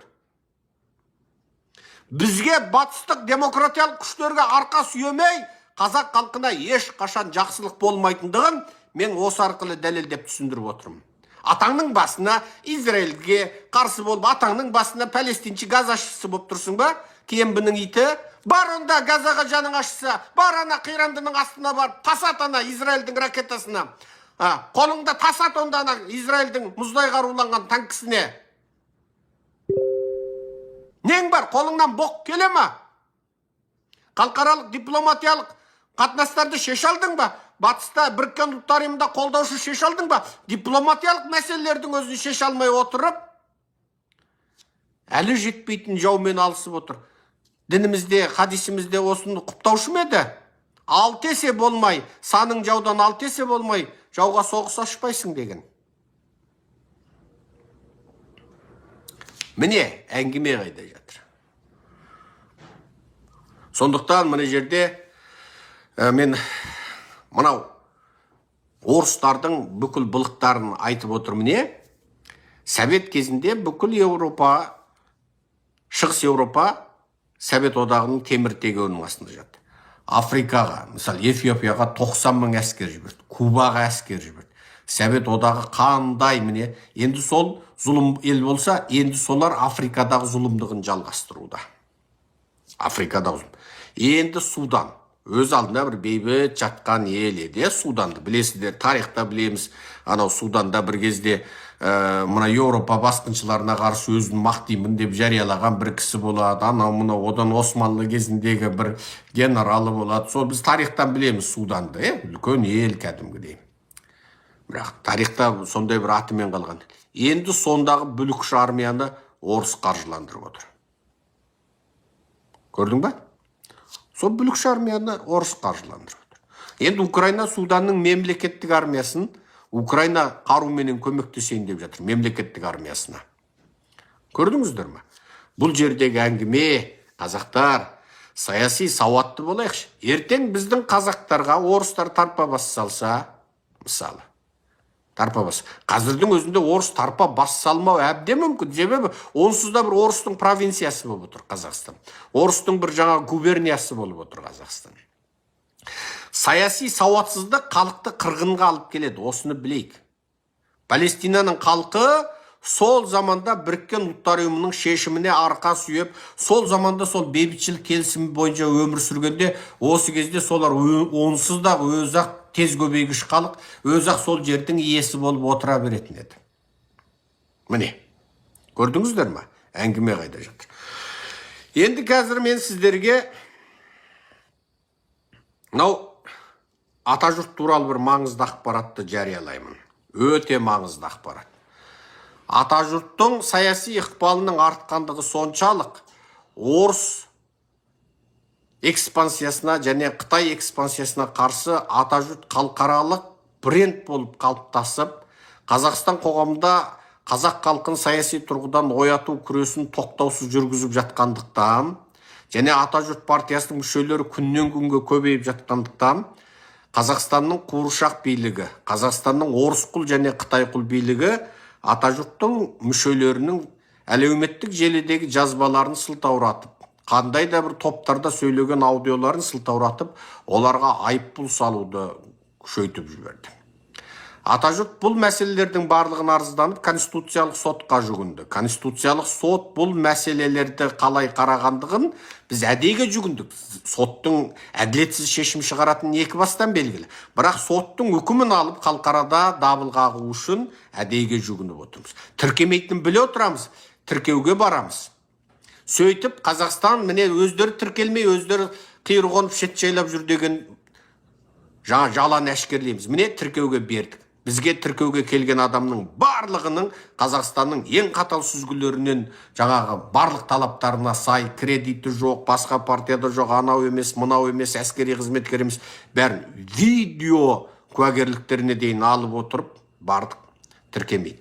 Тіркемейтінімізді қалқарада тағы дабыл қақтық. Тіркемейтіндіктерін айтып, қалқарада дабыл қақтық.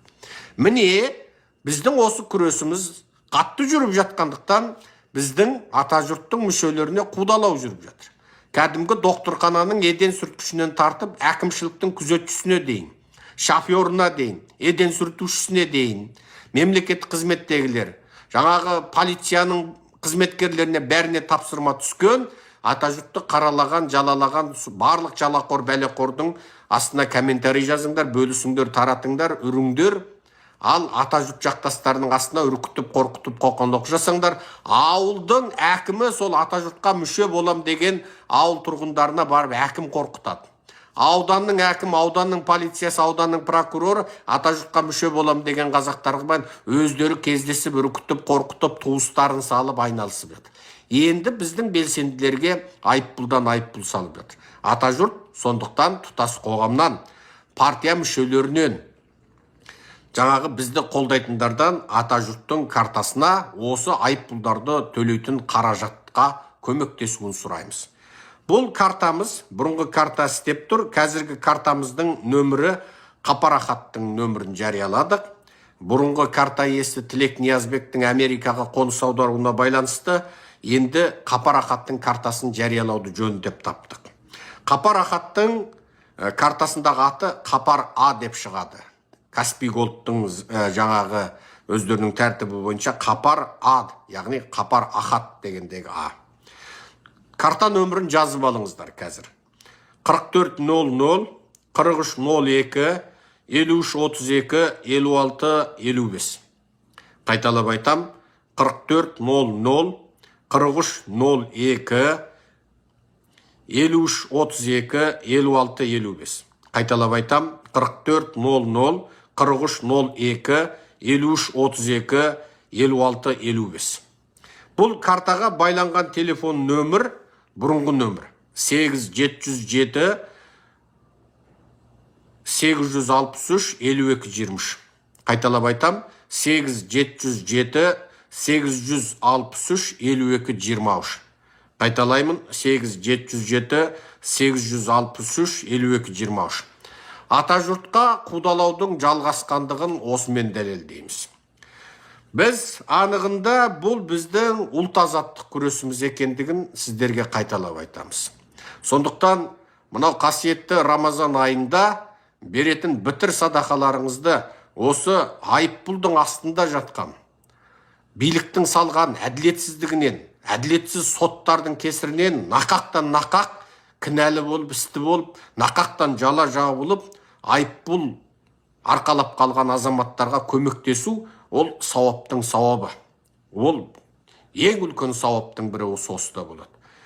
Қарындары қампиған, сасыққа кірген, молдекеңдерменен аталмыш уайымсыз, қайғысыз, көйлегі көк, қарны тоқ, уайымы жоқтарды үйіңізге шақырып, тоқ адамның қарнын тойғызтып, ауыз ашар бергеннің ешқандай сауабы жоқ. Ауылдың имамын ауыз ашарға шақыру, немесе танымал тиктокер сияқты шайтан молдаларды шақыру Құдайға жақындатпайды, керісінше Құдайдан алыстатады. Ал нағыз садақа ол неден болады? Ол шын мұқтаждарға көмектесуден болады. Шын мұқтаждарға. Біз ұлттың азаттығы үшін күрестік.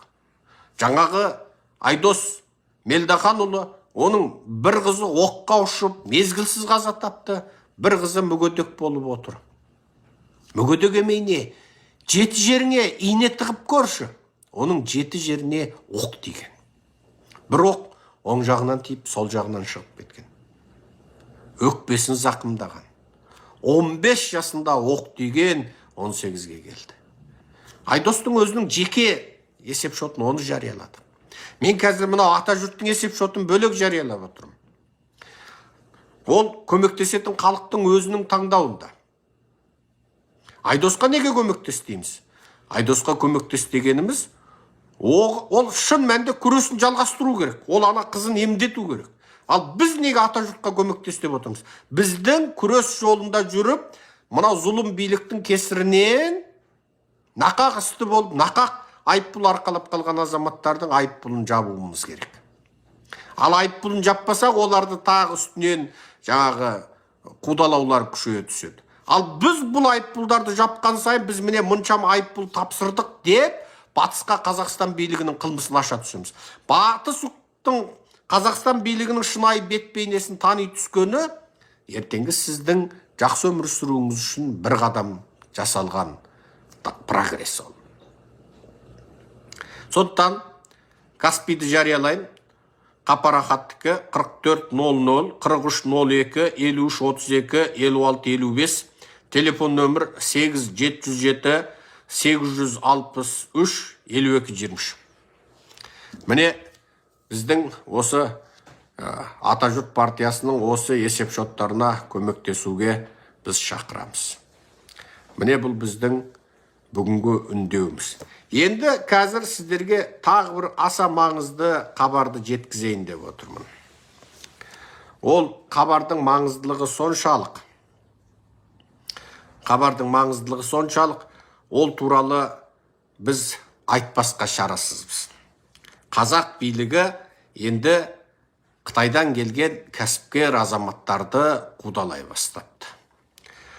Алтын Құйбектің Facebook парақшасын Ермек Кәрімбектің топқа салуымен көрдік. Facebook'ке қош айтып кеткенбіз. Бұл тағы бір жерлесіміз Қытайдың арызымен қамаққа алынған деп жазыпты Алтын Құйбек. Бұл февралдың 26-сы жазды. Бұл жігіттің аты Мұқамадан Есбол екен. Мұқамадан Есбол атты тағы бір кәсіпкер әділетсіз тергеудің құрбаны болып кетембе деп алаңдайды.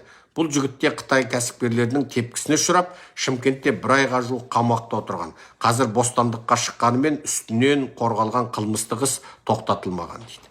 Бұл Есбол Мұқамаданұлы. Енді қызық болғанда Орда Лайып YouTube каналынан біз осыдан біраз уақыт бұрын тағы да бір қазақ кәсіпкерінің обалды болып, қор болып, жаңағы түрмеде отырғанын көргенбіз. Ол жігіттің аты Азат Кәрім. Есбол Мұқамадан да Азат Кәрім де, біреусін Азат Кәрімді сотқа сүйреген Кәрім Мәсімовтің інісі, және оның өліп кеткен әкесі Қажымқан Мәсімов. Бір сарттың әулеті, мына өлі сарты бар, тірі сарты бар, енді қазақтың бір кәсіпкер жігітін міне өстіп, сотты қылып, істі қылып түрмеде отыр екен. Оны Орда Лайыптың видеосынан міне көрдік. Енді қараңдар, Есбол Мұқамадан мен Азат Кәрім, олар кімдер еді? Олардың Есбол ішкі Қытайда Ланчжоуда оқыған, Азат Кәрім Пекинде оқыған, ал Қазақстанға келген, кәсібін дөңгелек айналдырған, жұмыс орындарын ашқан, бәленбай адамға жұмыс берген, екі жақты бизнестің қызуын қыздырған жігіттер. Болат Назарбаев сияқты аптеп жұтып алды ма? Бір кеденді, бір маркетті жұтып алды ма? Алтын Орданы басып алды ма? Жоқ. Бір жерді сатып жіберді ме Назарбаев құсап? Жоқ. Бұлар кәдімгі табан ет маңдай терменен бір тиынын екі тиын қып жүрген жігіттер. ту баста алып сатарлықпен Қытайдың тауарын әкеп сатқан, бірақ қайдан? Сол тағы Назарбаев жасаған жүйенің рельсіменен жүрді. Өз алдарына бір есік-тесік ашып алып, көктен дронмен тасыды ма? Жоқ. Назарбаев ашқан кедемен, Назарбаевтың сол параға толы жүйесіменен сөйтіп кәдімгі Аладорба арқалаған қалың саудагердің бірі болып жұмыс істеді. Енді қазір осы кәсіпкер азамат, екеуі екі уақытта, екі бөлек. Азат Кәрімдікі тіпті былтыр августте басталған екен. Артан түрмеде отырып, сосын ана ордалайып, сол Азат Кәрімнің туыстарының өтінішімен августтегі видеосын жариялапты. Ал Есбол Мұхаммеден ол тұр. Екеуі де кәдімгі миллионерлік деңгейдегі бай жігіттер. Енді олардың қаншалық бай екенін білмеймін. Бірақ енді Есбол Мұхаммеданды да жаңағы Қытайлар пара беріп соттатқызып жатыр. Азат Кәрімді де Қытайлар бар, жаңағы Сарты бар, Кәрім Мәсімовтің інісі, жаңа оның өліп қалған әкесі тірі кезінде, олар сотқа сүйреген. Енді бұлар істі болып жатыр. Ал біздің билік бұл кәсіпкер азаматтарды түрмеге тығуға құлықты болып отыр. Неге? Бұл жерде мен 4 түрлі нәрсені айтамын. Біріншісі, Тоқаев шеттен келген қазақтардың байларынан, білімділерінен, қолынан іс келетін азаматтарынан, үлкен ғалымдарынан, тағы басқа сол сияқтылардың барлығынан қорқады. Барлығынан қорқады. 1 минут.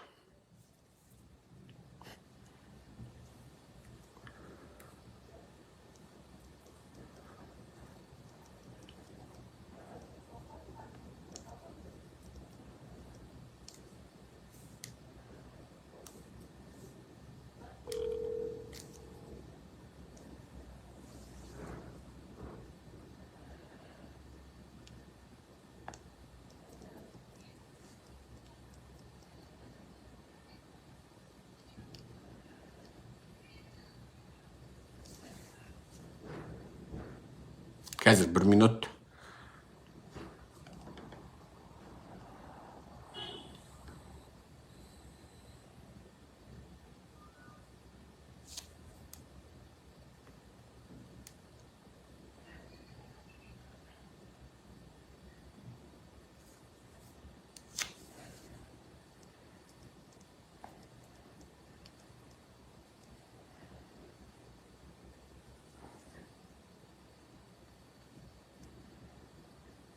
Қазір 1 минут.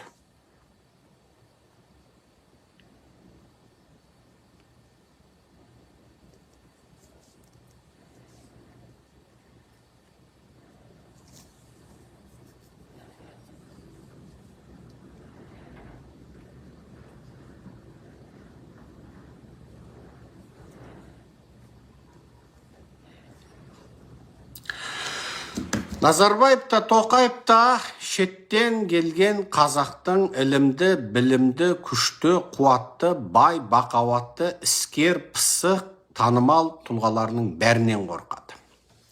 Олар ұқсамаған көзқарастағы және әлі құлдыққа бас ұрмаған, асау аттай арны бар, кез келген уақытта жаңағы жоқтан бар жасай алатын, бірді екі қылатын бұндай бөлек ортаның азаматтары мынау өздерінің сәбеттік қатып қалған мынау жүйелерін өзгертіп жібереді, халықты оятып жібереді деп қорқады. Бұл бірінші. Екінші, Назарбаев та, Тоқаев та Қытай тапсырма берсе, қазақты отқа қақтап, суға пісіріп жеп алудан, не Қытайға қол аяғын байлап матап беруден еш қашан тайынбайды. Бұл жерде бұл кәсіпкер азаматтарды соттатып отырған Қытайдың билігі. Қытайдағы 500 миллион қазақты концлагерге қаматқан Қытай, енді шетел асқан қазақтың ішіндегі ілімді, білімді, мықты жігіттерді өстіп қазақ билігінің қолыменен түрмеге тоғытпақ. Ол сөйтіп Қазақстанда өздерінің тек қана Қытайды мақтайтын, жақтайтын, немесе ләббай бегім дейтін, Қытай ата жұртқа үріңдер десе ата жұртқа үретін өңкөй құл оңбаған қазақтарды ғана қалтырып, көз ашық көкірек ояу немесе қалтасы қалың азаматтарды өстіп қудаламақ. Енді жұрт ойлайды. Қытай бұл жігіттерден неге қорықты, не қазақ билігі неге қорықты деп. Қытайдың бұл жігіттерден қорқатын себебі, олар ата жұртты қолдап қойды ма екен деп алаңдайды. Анығында бұл Азат Кәрім де, Есбол да ата жұртты қолдағандардан емес. Ешқашанда. Ешқашан біздің офисімізге келген адамдар емес. Ешқашан бізге қаржылай көмек берген адамдар емес. Қытай тақырыбын біз 16 жылдан бастап көтерген болсақ, бұл жігіттер сол заматта, әй жігіттер мә деп ашық немесе жасырын бізге қаржылай көмек беруші емес. Олар саясатқа кірмей сол жаңағы түнде жатқанда сол жатып сыңғырлатып теңгелерін санайтын кәдімгі ақшамен, бизнеспен, кәсіппен жүрген жігіттер. Олар қорқады, Қытайға қарсы тұрудан қорқады. Олар биліктен қорқады. Олар кәдімгі сол өзінің сол кәсіпкерлігін арман қылған, мақсат қылған адамдар. Бірақ олар анық жаңағы Қытайшыл дейтін команданың тобына қосылып, солармен бірге бізге қарсы үрген, бізге қарсы арыз жазған топтың ішінде тағы жоқ. Мысалы, Қытайшыл дейтін команда бар Қазақстанда. Дүкен Мәсімхан, Омарәлі Әділбек, Рақым Айып, Нәбижан Мұқаметқан, кім анау Мұқан Мамытқан деген команда бар. Олардың қатарында болған емес. Бұлар кәдімгі саясаттан алыс жүрген, өзінің сол бір теңгесін 2 теңге қылам деп жүрген адамдар. Енді Қытай билігі бұларды мәжбүрлі үркітіп, қорқытып, жаңағы Қытайшыл команданың тобына қоспақ. Сен не түрмеге отырасың, не Қазақстандағы Қытайдың иттерімен бірге боқ же десе боқ жеп, бақа же десе бақа жеп, шаян же десе шаян же деп отырасың дейді. Қытайдың соттатуының бір сыры осы. Қытайдың қазақ билігінің қолымен соттатуының бір сыры осы. Ал Қытай бұлардың көзін жоя ма? Жою әбден мүмкін. Қытай ежелдің ежелінен өзіне адал жұмыс істеген құлдарын өлтіреді. Мысалы, Оспан Батырды тұтқындауда Қытай коммунистеріне еңбек сіңірген Жакулин деген, Әнуар Жакулин деген ұлт сатқыны лағынеті бар. Соны Қытайлар түрмеде өлтірді. Әнуар Жакулин бәленбай қазақтың интеллигент зиялысын, ашық ойлысын, Шығыс Түркістан күресіне жаңа қатысқан қаншама мықты қазақты атқызып тастаған, 2 қолы қазақтың қанына малынған ұлт сатқыны. Сол Әнуар Жакулин Қытайда ұлттық қауіпсіздік департаментінің бастығы болды. Шыңжаңдағы жаңа қоғамдық қауіпсіздік мекемесі департаментінің бастығы болды. Анау Пекиндегі халық құрылтайында оның Қытай тілінде жазған баяндамасы осы уақытқа дейін Қытайдың интернет сауда дүкенде кітабы сатулы тұр. Интернеттегі Қытайдың кітап сататын дүкенде 70-ші жылдардағы соның баяндамасы қытайша тұр. Әнуар Жакулинді біреулер қазақтың ұлттық қайраткері жасаймын дегенде, біз оның бүкіл қылмысын ашып тастадық. Қытай компартиясының оны Оспанды тұтқындауда ерен еңбек үшін марапаттағандығын ерен еңбектен қояды. Біз әшкерледік. Біз соны жариялап тастадық. Ал оның ұлы Қытайдан қатын алып Қазақстанда Асай деген корпорация құрып, бүкіл Қазақстандағы Қытайдың жұмсақ күштерін қаржыландырып отырған кошелек болды. Портмел болды. Яғни қалта сол болды. Сонда Жебеу дейтін ұйымды құрғызғанда сол. Жаңа ұлт сатқын Әнуар Жакулиннің ұлы Асқар Жакулин деген сол Қазақстанда бүкіл Қытайдың XMG, анау мынау ұлттық корпорацияларының Қазақстандағы бірден бір представитель болды. Әдетте ондай жұмысқа қазақ келмейді. Оны тек Қытайға адал берілген адал құл Әнуар Жакулиннің ұлы Асқар Жакулин болды. Әкесін Қытайлар ең соңында түрмеде өлтіргендей, Асқар Жакулинді де докторханада қастықпен өлтірді. Неге? Қытай ешқашан өзіне 1000 жерінен адал берілсе де, бірақ ұлты басқаларды ең соңында бұл тым көп құпия білді деп, орнына екінші сатқынды қояды, бірінші сатқынды өлтіреді. Екінші сатқын біраз нәрсені біліп болғанда, оны өлтіріп, орнына үшінші сатқынды қояды. Қызмет береді, астына көлік береді, атақ береді, абырой береді, биік жерге жеткізеді, біраз нәрсе тындырады, соның қолымен қазақты біразын отайды, өлтіреді, сосын ең соңында өзін өлтіріп тастайды. Қазіргі Қазақстандағы Омарәлі Әділбек, Дүкен Мәсімхан, Мұқан Мамытқан, Рақым Айып, жаңағы анау қазақ тарихына қиянат жасаушы кім, Нәбижан Мұқаметқан, бұлардың барлығы Қытайдың қолынан арам өлуі мүмкін. Қытай және оларды өлтіріп, оның өлігін тіпті қазаққа артуы мүмкін. Немесе оларды бір күні араққа шақырады, анау шағанға шақырғанда ләббәй бегім деп нағашы шақырған жиендей болып, бұлар бірінші шауып барады ғой. Сол шауып барады, сосын арақтарын осып беріп, өздері сосын жүрегі ұстап бірдеңе болып өліп қалады мысалы. Құпиялықтарын жариялауға үлгермей өліп қалады. Сондықтан бұл қытайшылдар Қытай билігінің қанша құпиясын біледі, қанша құпия тапсырманы орындады. Мысалы, ең қарапайым Серікжанға қарап үр деді, Серікжанға жала жабыңдар, сотқа сүйреңдер деді. Бұлар өлмей тұрып соның бәрін жазып кеткендер абзал. Себебі олардың ажалы ең соңында Қытайдан болады. Бірақ жаңағы кәсіпкер азаматтар бұл топта емес. Енді бұл азаматтарды Қытай неге қазақ билігінің қолы арқылы соттамақшы? Бұлар ата жұртшылда емес, яғни қазақ ұлтшылдарының сапына жатпайды. Бұлар жаңа Қытайшыл топқа да жатпайды. Бірақ Қытай осындай ортадағы қазақтарды соттату арқылы қазақтарды шартсыз түрде қорқып, Қытай компартиясы Қазақстанда да айтқанын орындата алады екен деп, шартсыз түрде жаңағы Қытайшыл дейтін топтың айналасына топтассын деп, осы ортада жүрген азаматтарды қазақ билігінің қолымен соттатпақшы. Болмаса бұларды да шақырып, мына арақты іш десе, бұлар жоқ дей алмайды. Қытайдың мысалы консул шақырып, бір ұйған арақты беріп, ал енді Ши Цзиньпиннің денсаулығы үшін тартып жібер десе, бұл жігіттер бисмилля рахман рахим деп тартып жібереді. Оған күдігім жоқ.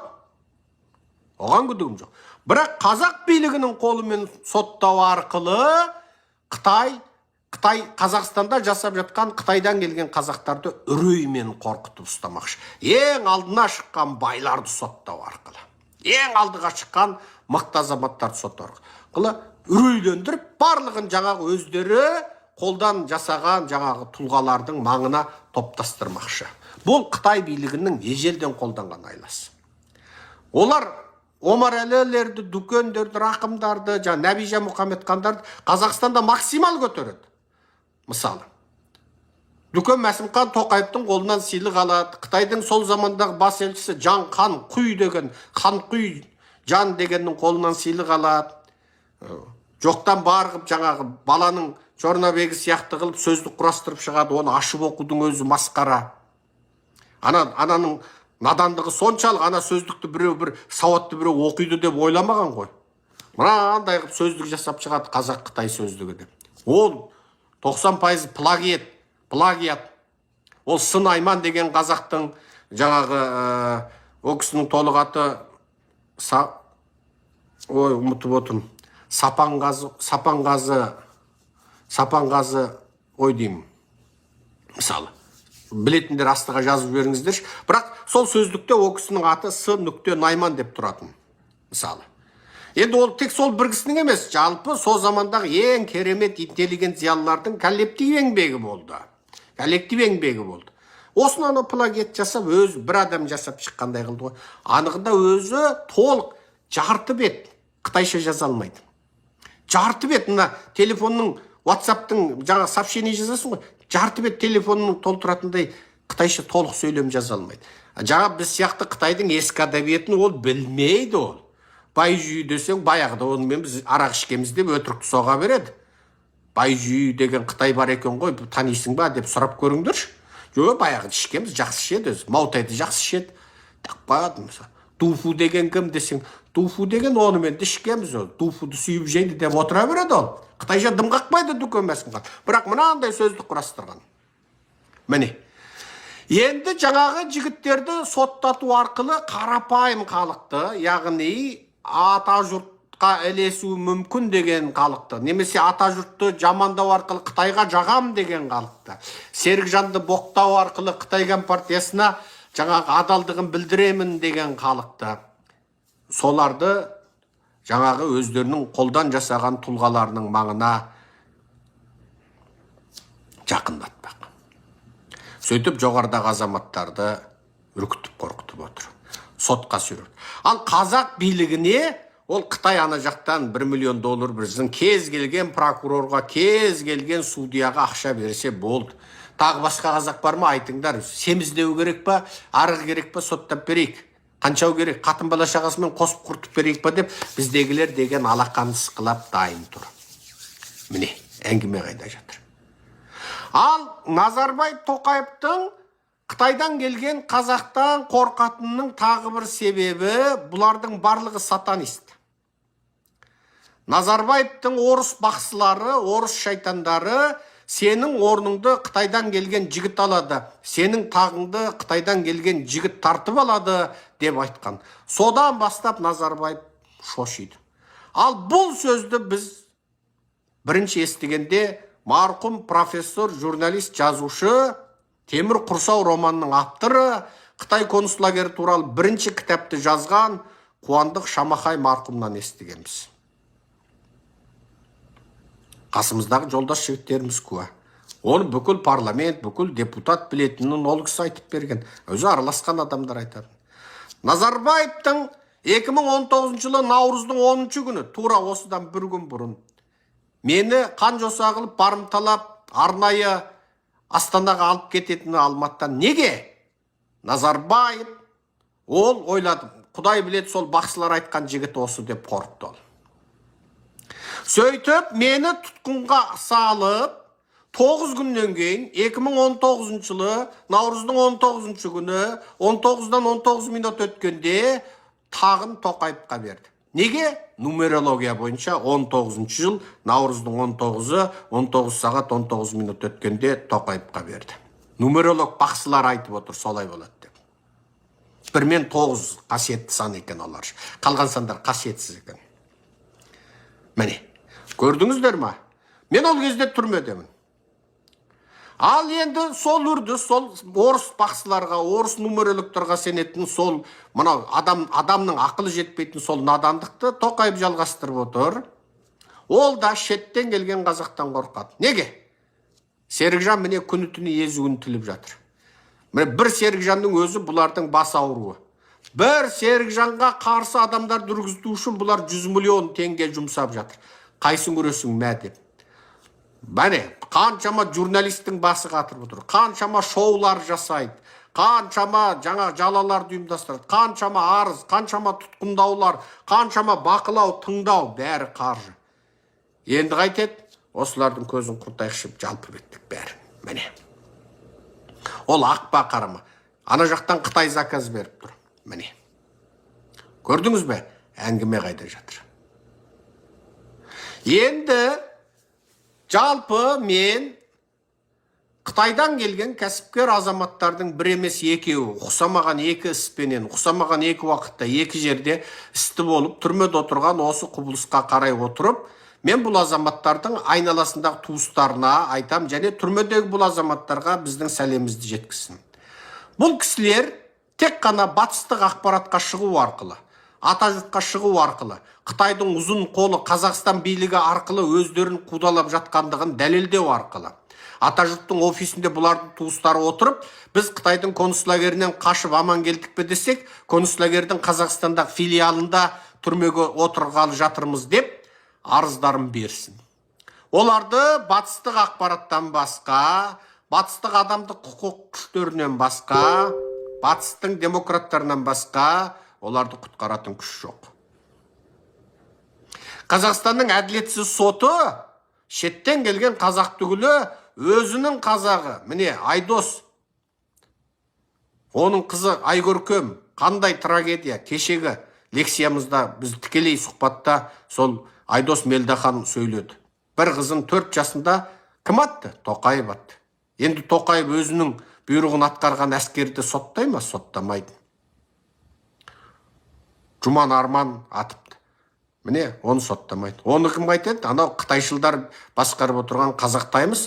Жұман Арманның жаңағы менің қолымда не дейді? Менің қолымда адам қаны жоқ дегенін Қазақтаймыз жариялап қойды. Неге жариялайды? Неге жариялайды? Бұл жердегі әңгіме халықты идеологиялық тұрғыдан соған нандыра беру. Аналар өздерін өздері атып апты. Жаңа қыз 7 жерінен өзін өзі атып тастапты. Болды. Осыған сендіру. Осыған сендіру. Қазақтаймыстың жаңағы қытайшылдар тарапынан басқарылып отырғандығын біз айтып отырмыз, кешегі лекциямызда да айттық. Сол Қазақтаймыстағы аяқ астынан қаңтарды көтеріп жүрген Қойшыбек Мүбәрак 19 жылы менің үстімнен арыз жазған және сотта куәгер болған алты зұлымның біреусі сол. Міне, әңгіме қайда жатыр. Ал біз Қазақтаймыстың бұл мақаласын аударып қойдық. На моих руках нет крови дейді. Арман Жұманның сөзі. На моих руках нет крови дейді. Кінәсі секін. Оның айтуында. Міне, зұлымдық па, зұлымдық. Өзінің қазағын өзі атқан. Өз қазағын, міне, өзі атқызған. Мына зұлым билік. Не Қазақстанда туып өскен жергілікті қазақты, не шеттен келген қазақты еш қашан ұшпаққа шығармайды, бақытқа жеткізбейді. Мына зұлым билік қазақ халқының басындағы мың сан қасіреттің жалғыз ғана қайнар көзі. Сондықтан қазақстандықтар, жалпы қазақ халқы, мейлі сен қай жерде ту, не Қытай жаулап алған қазақ жерінде, не қазіргі орыс менеджерлер арқылы басқарылып отырған фейк тәуелсіз мемлекет, өтірік тәуелсіз мемлекет Қазақстанда жасап отырған қазақтар.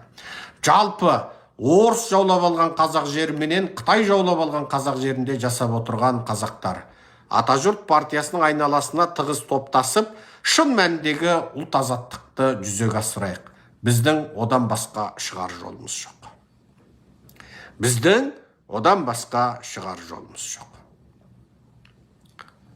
Енді жоғарыдағы Ауыт Мұқибек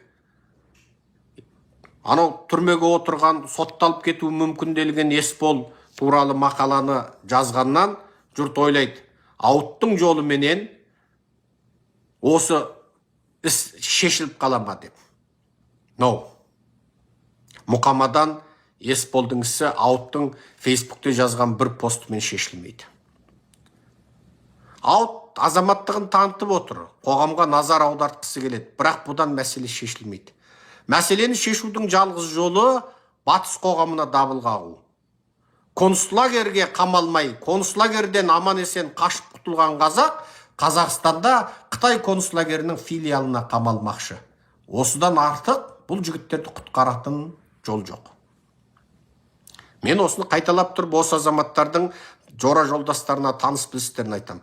Және көптеген қазақ Қытаймен бизнес жасап отырған, орта шарқы жаңағы әйтеу қозығарыны бар, бір-екі артық алған үйі бар, елден артығырақ бір-екі мініп алған жібіне шіреніп, сасыққа кіріп жүрген, өзін-өзі бай сезінетін топас қазақтар бар.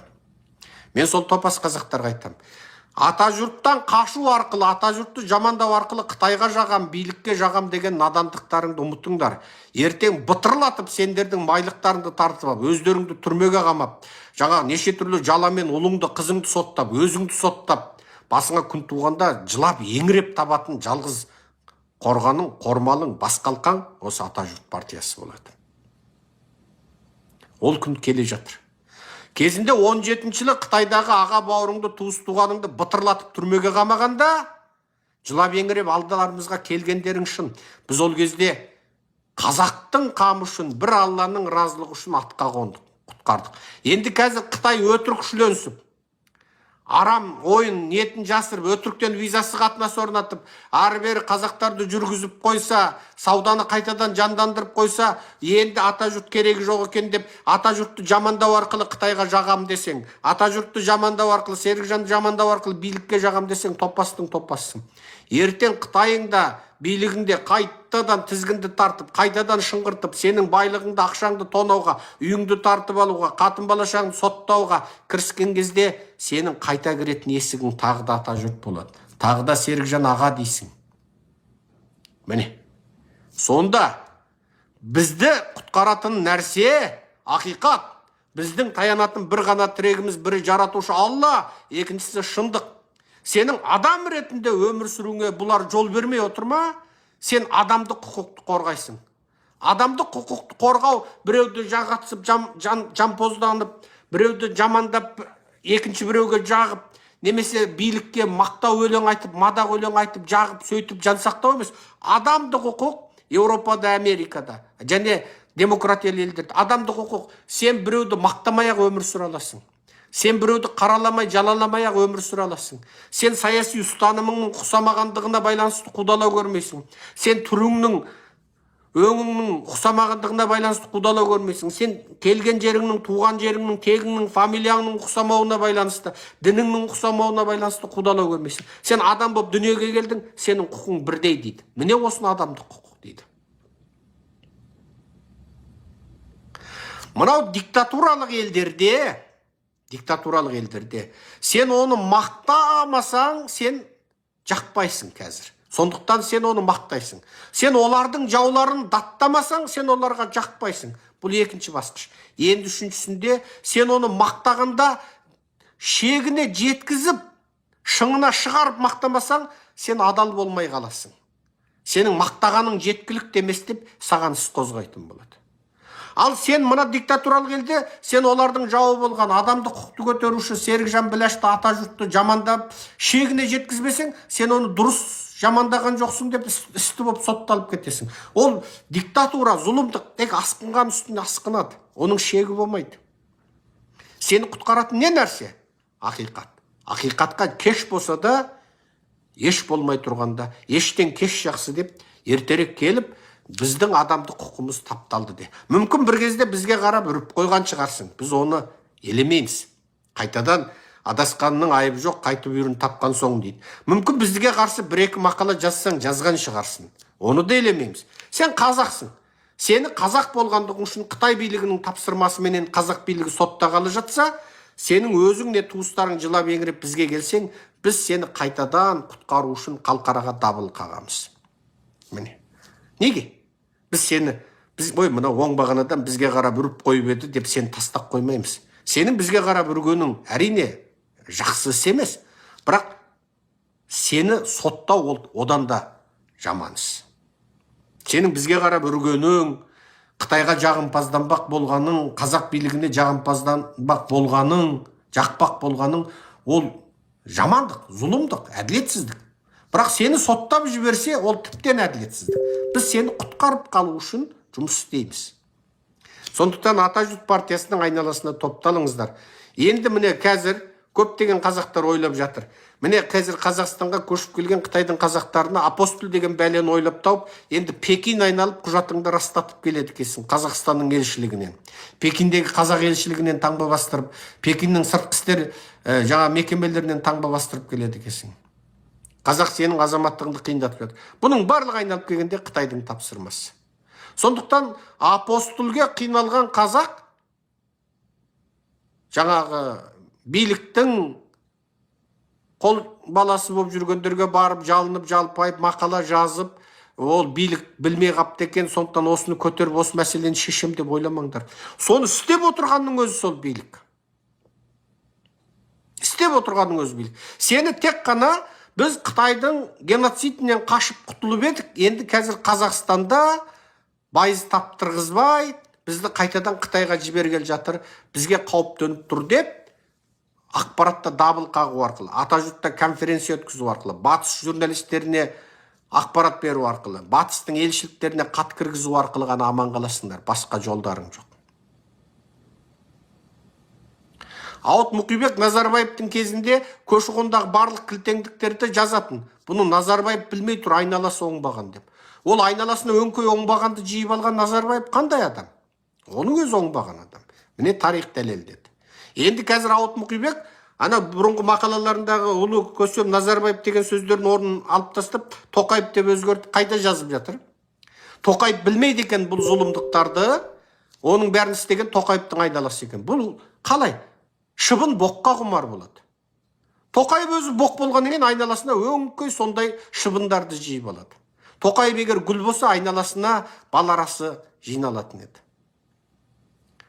Бұл мәселе Тоқаевқа хат жазумен ешқашан шешілмейді. Әрине мен бұл жерде Ауыт Мұқибекті терістеп тұрған жоқпын. Оның көші-қон саласына істеген еңбек ерен. Осы жолда ол арып ашып, нар түйенің жүгін көтерді. Сондықтан Ауытқа менің айтатын бағамды мен 17-18 жыл айтып тастағам. Тұла бойы алтын, бір бақайы күміс. Неге оның бір бақайы күміс деп бәрін жамандайсың деп араша түскем. Оның жаулары оны талап, неше түрлі жаптым жала, жақтым күйе деп жатқанда. Бірақ ол жігіт осы бір мүмкіндік шектеулі шеңбердің ішінде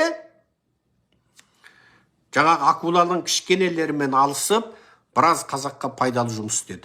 Бірақ дәл қазір мына геосаяси жақтан қазақ билігі Қытайдың ресми қуыршағы болып, Қытайдың экспансиясы Қазақстанда максимал шекке шығып, Қытай енді орталық Азияға анау Атлах шайқасынан кейінгі және одан кейінгі Шүршіт Қытай шайқасынан кейінгі Шүршіт орыс шайқасында болып 1881 жылы орыс қазақ жерінің батысын, Қытай қазақ жерінің шығысын жаулап алғаннан кейінгі үшінші реткі шабуылын жасап жатыр. Мынау Қарақытайдың қазақ жеріне үшінші шабуылы. Бірі Атлах шайқасындағы шабуылы. Екіншісі Шүршіт орыс соғысындағы шабуыл. Қазақ жері сол кезде қағекке жарылды. Батысын орыс алды, шығысын Қытай жаулап алды. Енді сол Қытай қайтадан міне үшінші мәрте келе жатыр. Оны тек қана халықаралық дабыл қағып, халықаралық демократиялық елдердің араласуымен шешпесек, мына азаматтар нақақ сотталады. Бұл тек басы, артынан ары қарай бытырлатып, ал түйеңді соттаса артынан жаңағы өгізіңді, жылқыңды, атыңды, тайыңды, құнаныңды, құнажыныңды, тайыншаңды бытырлатып соттайды. Міне. Басы мынау басы концлагер Қазақстанда басталғалы жатыр. Мынау Қытайдағы қазақтар қашқан концлагерінің Қазақстандағы филиалы болып жатыр. Мынау соның басы. Енді қайтадан ата жұрттың айналасына топтаспай шараларың жоқ. Қазақстандағы мейлі шеттен келген қазақта, мейлі жергілікті қазақта ата жұрт партиясының айналасына топтаспай, саяси сауаттылықты арттырмай, саяси күреске белсене атсалыспай, біреу келіп көктен түсіп құтқарады екен деп жатсаңдар, ешқашан азаттыққа шықпайсыңдар. Біз қазір құл халықпыз. Бізді басқарып отырған Тоқаев жүйесі, Назарбаев жүйесі, ол орыс пен Қытайдың құлдары. Жер шарында бұндай зұлым жүйе ешқашан еш халықта болмаған. Бұлар өздері билеп отырған халықты өздері жоқ қылып жіберуге тырысып отыр. Міне, ойлаңыздар қазақтар. Бүгінгі лекциям осымен тәмам болсын. Қазір енді онлайн сұрақ жауап бөліміне қазір ауысайық. Онлайн сұрақ жауап бөліміне. Сұрақтарым.